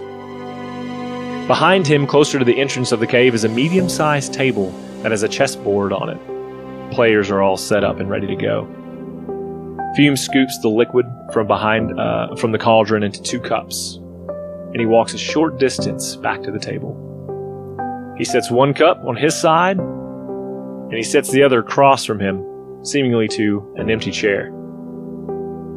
He makes sure the chess pieces are just so, turning a few of them the correct direction. And he sighs a deep sigh and says, "All right, tell me a story." And you see the shadow of Fume reflected off the cave wall from the fire that warms the cauldron. His one shadow sitting in the chair shifts. And now we see one figure sitting at the table, but 2 shadows that flicker on the wall, facing each other with a game of chess between them. Scene shifts again, and it's many years later. In the quaint city of Angel's Cove, an old elf woman walks the sacred path between the sunflowers and the moonflowers between her parents' statues that hold the souls of her past kinsmen. There's a boy of about 18 that follows her in tow. His face is stern, barely visible beneath his messy red hair. Marguerite comes to a stop at a fancy headstone. There are no moon or sunflowers here. On the headstone it reads, "William de Hare, a hero to Nove Terra, savior, father, friend." Marguerite turns to the child behind her. "William, it's so hard for me too. I just need you to pay your respects to your father. He deserves that much." The child angrily lays his flowers at the foot of the headstone. He pauses for a moment, storms off. We track young William as he arrives back home, heading for his room, mad at the father he never got to meet, angry that he must celebrate the death of this man who brought him into the world and left, even if it was to save everyone else. As he reaches the door to his room, he reaches out, grabs the handle, and he opens the door expecting to find his messy room just as he left it. Instead, he's peering into a jungle. The platform that leads out from the door appears to be some broken down archway, corroded, crumbling by time. Young William looks back at the house he grew up in, pauses for only a moment, and then steps into the doorway, closing the door behind him. And that's where we'll end the episode. Hey everyone, thanks so much for listening to Campaign 3. It has been a wonderful ride. I've learned a lot of things, and I am glad I did it. My only advice to anyone who listens to these things and thinks, man, I wish I could DM, I say please do. Please try it. Please go for it. Get yourself some rule books, or just have fun at a table with some friends. Either way, thank you so much for listening to Campaign 3. Hang on, you've got Campaign 4 right around the corner. You've got some really great character episodes coming up, and we're going back to Goron. What's not to love? Avon, you're still here, so we'll tell the people what we always tell them. We love you. Love you. Bye.